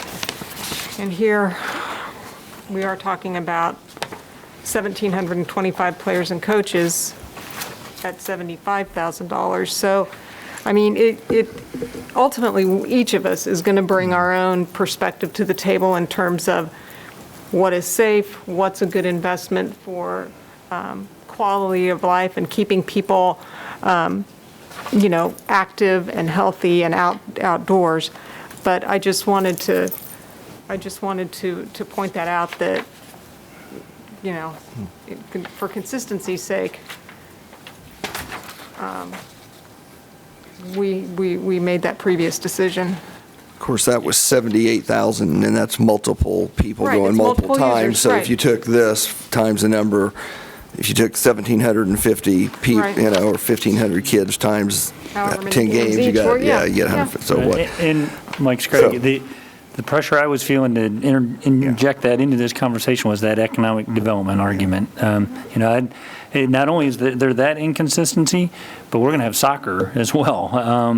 We're not proposing a similar approach for soccer. And I'm just trying to figure out the $75,000. I mean, we have lighting, which is going to run, could be a number, but if you, without lighting in there, if we just took the 75,000 and we said that was man hours at $20 an hour, that's 3,750 man hours.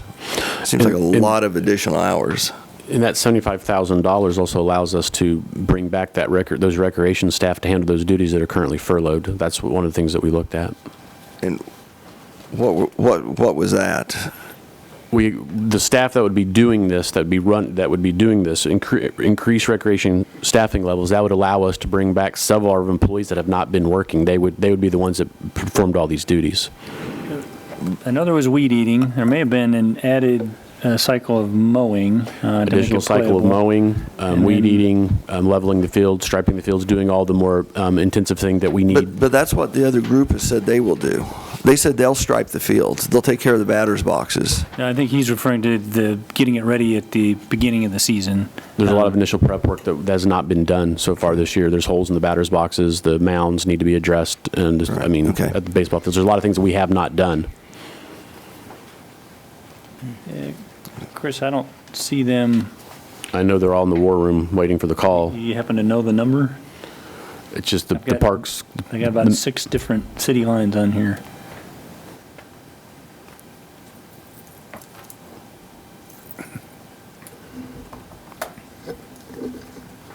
We have them standing by, but staff, park staff, if you're on the line, please press *9 so we can unmute you. Commissioner Dave, quick question. Does how do you handle the dugouts with the 6-foot separation? That's one of the things that we've actually been discussing and trying to figure that out. Well, Mike Sprague here. If you are below the mass gathering number, you don't have to observe social distancing. So if 90 is the number, they can be in the dugout together. Okay. Call Topeka. Okay. No, I'm not saying I understand your concern, but that is the interpretation. Commissioner Franz here, that's the way I read it too. And I know that I saw an article in Time magazine a couple of days ago. Apparently they're opening some leagues in St. Louis. They're going to do some tournaments, and there they have imposed, at least on paper, some mitigation procedures which limited the number of players per dugout to 3 players per dugout, and all the other players had to be spread out on the field. It had limits on the audience. Now, whether or not all that can be done, I don't know, and it apparently is a very controversial thing there also in terms of whether they ought to be doing that at this time. And in that particular case, I think it was a private tournament provider who was doing this. I might be wrong, as part of their business. It's what they did as their job, as they organized tournaments. So a little different circumstance, but they did have some mitigation factors, mitigation measures in place to deal with that social distancing thing. Of course, we're not to the 90 number yet, but so it is possible to do that, or to attempt to do that. Yeah, you're absolutely correct. On that phase 3, and I made a comment when I saw that. Regarding reliance on people's individual self-centered attitudes to adhere to that, which seemed kind of risky. On the parks number, let me unmute them. Okay, 5765, which I believe is Parks, is unmuted. Travis, do you happen to be on the line? Yes, Travis Shaley here, Recreation Superintendent. Do you recall what all went into that $75,000 cost calculation? Yes, it was to bring some staff out of furlough to help with support and help with the program. It was also bringing some full-time staff currently at the golf course to field maintenance. And a big chunk of it was about 3 weeks it would take to get those fields in playable condition or tournament play. It also added a second mowing to inside the fences, not the perimeter, but inside the fences to address that. And a lot of the bulk of the hours were it mattered if it was just tournaments, or it takes an additional level to if you involve tournaments and league with our full-time staff to be there to guide and be in support of the league. Yeah, that's a good point. That number does include. We started with we can accommodate tournaments, and we just presume if we go that far, then the expectation is going to be can we do leagues as well? So it the staff people there in support of an event also included leagues. Thank you, Travis. And I touched, and this is Mike Scragg, I touched on it earlier, but and we've kind of, one step at a time, worked ourselves down this path to baseball and softball tournaments and leagues. In part, given the activity level, in part, given their desire to volunteer, and in part, they are the events that currently generate hotel stays. We have an active soccer league, but we don't have a lot of soccer tournaments. That's not to say that, as the season goes on, they might not try to get organized and come to us and ask, what can they do?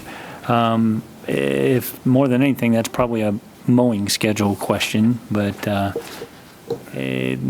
we talked a little bit about whether we can be strategic about when we mow, but we can't mow everything on Thursday night in anticipation of a weekend. But we could see what we could do to accommodate some things like that. So I do know that there's some citizens that are on the line that would like to address you when the time's right.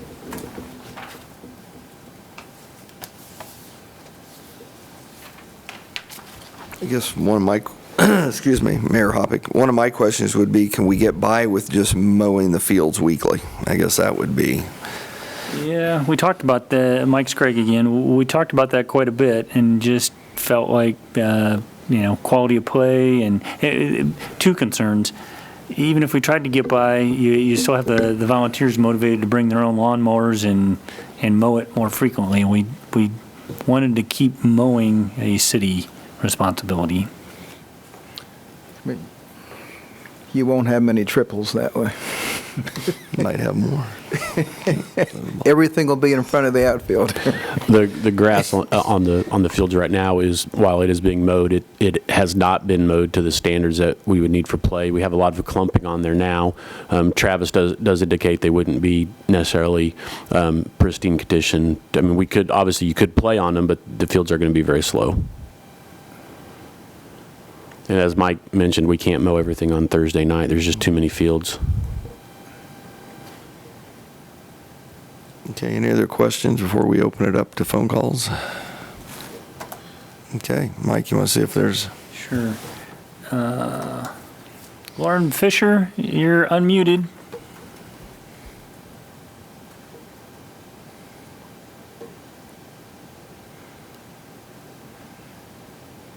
Mr. Fisher, are you there? Yes, there you go. This is Lauren Fisher. Go ahead. We've got you unmuted. Can you hear me okay? Yep. Go ahead, yes, Lauren. I'm the individual that's basically spearheaded this proposal to do the baseball and softball. I've been in Salina 34 years, been involved with softball for 34 years in Salina, and I'm one of the individuals that runs the softball tournaments for the weekends, and we also work with the umpires as far as the City League games go. So I just wanted to make 3 quick points on why I believe our proposal would be beneficial to Salina and to the kids of Salina and even parents and the businesses in Salina.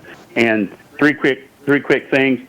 I've had many calls from other teams outside of Salina, besides Salina, that have pointed out to me that Billburg Park is one of the best parks in the state of Kansas for social distancing as far as having tournaments because of the way it's laid out, as well as East Crawford is also. So that's a plus for us because the teams, they want to come play in Salina this year, and they understand they have to have some personal responsibility in social distancing and taking care of themselves.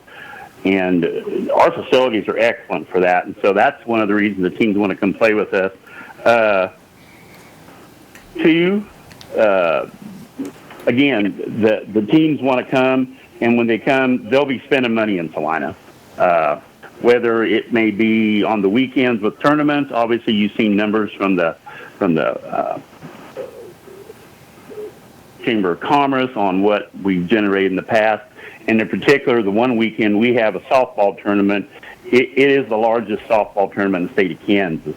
So the teams like coming to Salina. They want to continue to come to Salina, even in the pandemic situation we're in. And thirdly, I believe we've got the group, volunteer-wise and individually, to do this. We've got the expertise. I've, again, been involved with Parks and Rec for 34 years as umpire and coach. Know generally how everything works as far as Keith Crawford and Bill Burke, and have worked with Travis Shealy a lot of years. And so, again, we just want to see the kids play, and I think this is a good plan to get it done. I know they've had a number of things taken away from them this year, and hopefully we can give back to the community and the parents and the kids somewhat, and also put some money in the community yet that's been hurt by the pandemic that we've had. So, and I'm here to answer any questions on the plan that you may have for me also.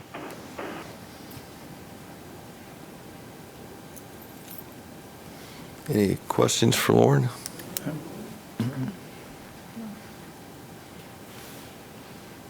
Okay, I think that's it. Thank you, Lauren. Thank you. Salina Chamber of Commerce, you're unmuted. Hello, Mike. Hi, Eric. You might introduce Hello, yourself. Commissioners. Good evening, everyone. This is Eric Brown, President of the Salina Area Chamber of Commerce, calling to show our support of this plan regarding the sports tournaments, softball, baseball, and also some of the other events. So we may jump back in, but in regards specifically to sports and special events here, the point that I want to make out of the gate is we definitely understand the personal health versus the economic health.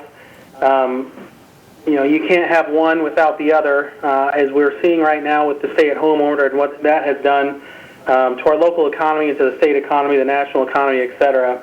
But we do know that recovery can't happen without reopening.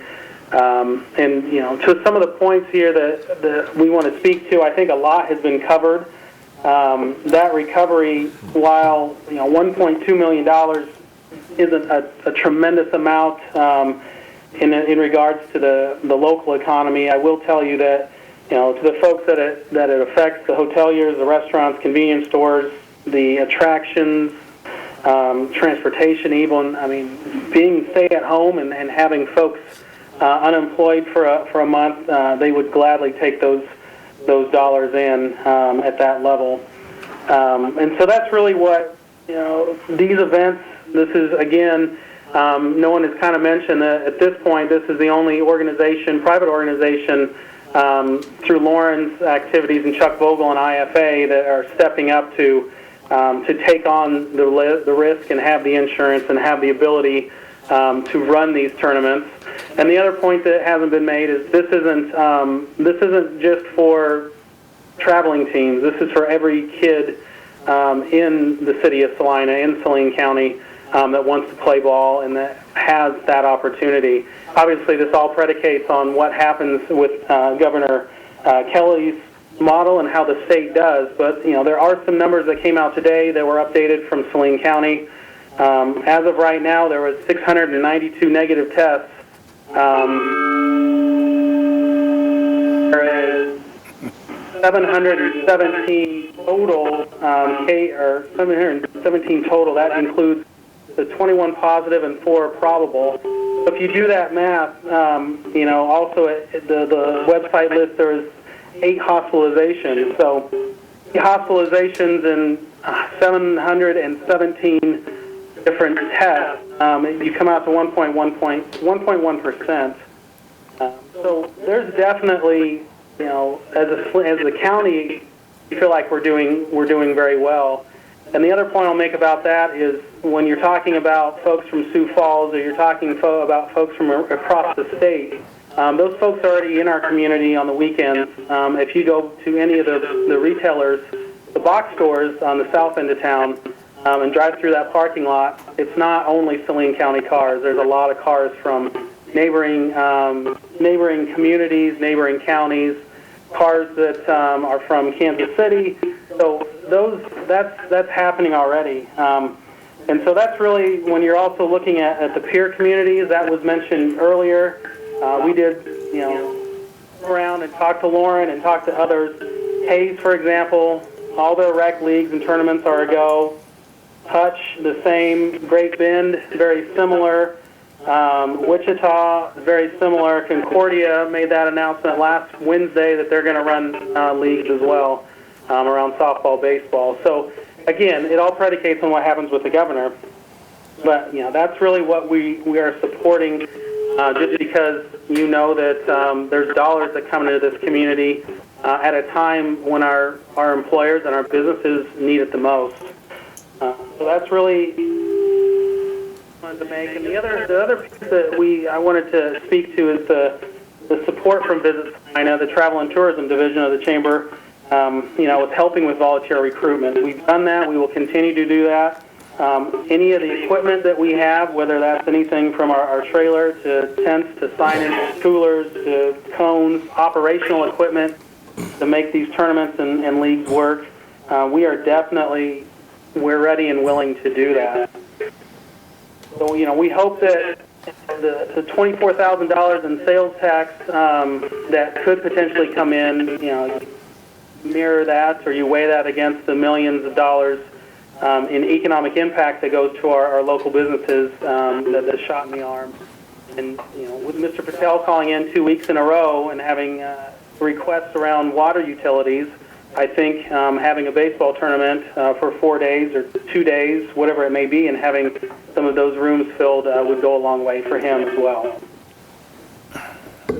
I'll stand for any questions. Any questions? Yeah. Thank you, Eric. Hey, Mayor Hoppegardt, Mike, you might ask, I know looking at this tournament deal, I believe that, and we said possibility of other tournaments, I don't believe this maybe includes baseball. It'd be interesting if there's anybody out there that could address baseball tournaments that have been looked at maybe. I'm going to put Travis on the spot a little bit in terms of any conversations he might have had, but I think we were trying to be responsive to those that had kind of spoken up and indicated a desire to volunteer. But Travis, can you speak to baseball tournaments at all? Yes, Travis Shaley, Recreation Superintendent. Had some preliminary discussions with some baseball tournament directors, and they are on board to go ahead with their baseball tournament and or reschedule. We've had several tournaments canceled already, and they are wishing to reschedule later on in the summer. They want to go as early or as late as beginning of the school year, and or reconsidering rescheduling to the fall, realizing that the season itself is already pushed back, and they are willing to adapt. Some of those that come off the top of my head are Chris Bynes, Darrell Holting, Kansas Grand Slam, which is conducted by the Legion. I have had the same conversations with the Legion as we've had with Lauren Fisher, and they are aware of the duties and are willing to cooperate. Thank you, Travis. You're welcome.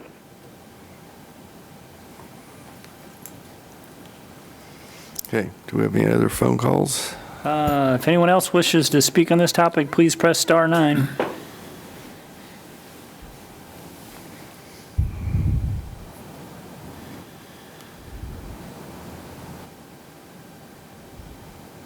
I don't see any. Okay. Okay, I'll bring it back to the commission for discussion. We might be able to discuss it a little easier after a 5-minute break.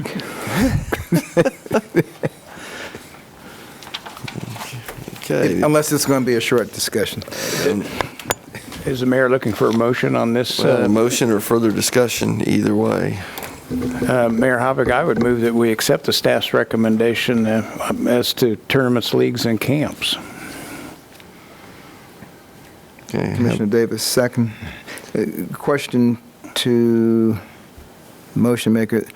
That assumes that all health initiatives and requirements and et cetera are favorable towards this. Are you saying that if the governor or our county health department changes our guidance, then we would have to change what we're allowing the public to do? I would say yes to that. From staff's perspective, I feel that's an obligation. I'm not sure you could direct me otherwise if you wanted to. Just want to make sure that's in bold print, italicized, underlined. Has to fall within the... Okay, we have a motion to approve the proposal as long as it follows along state health guidelines. Correct? Is that a good way to... Well, actually, State for or us, county, it's going to be county state has discretion as well. Okay. because our county could be more restrictive Yes, than the state or county health guidelines. Have a motion and a second. All those in favor? Aye. Opposed? Nay. Nay. Okay, that passes 3-2. Okay, with that, we will take a 5-minute break. So we'll be back here at 7:12. Is that okay? I hope 5 minutes is long enough.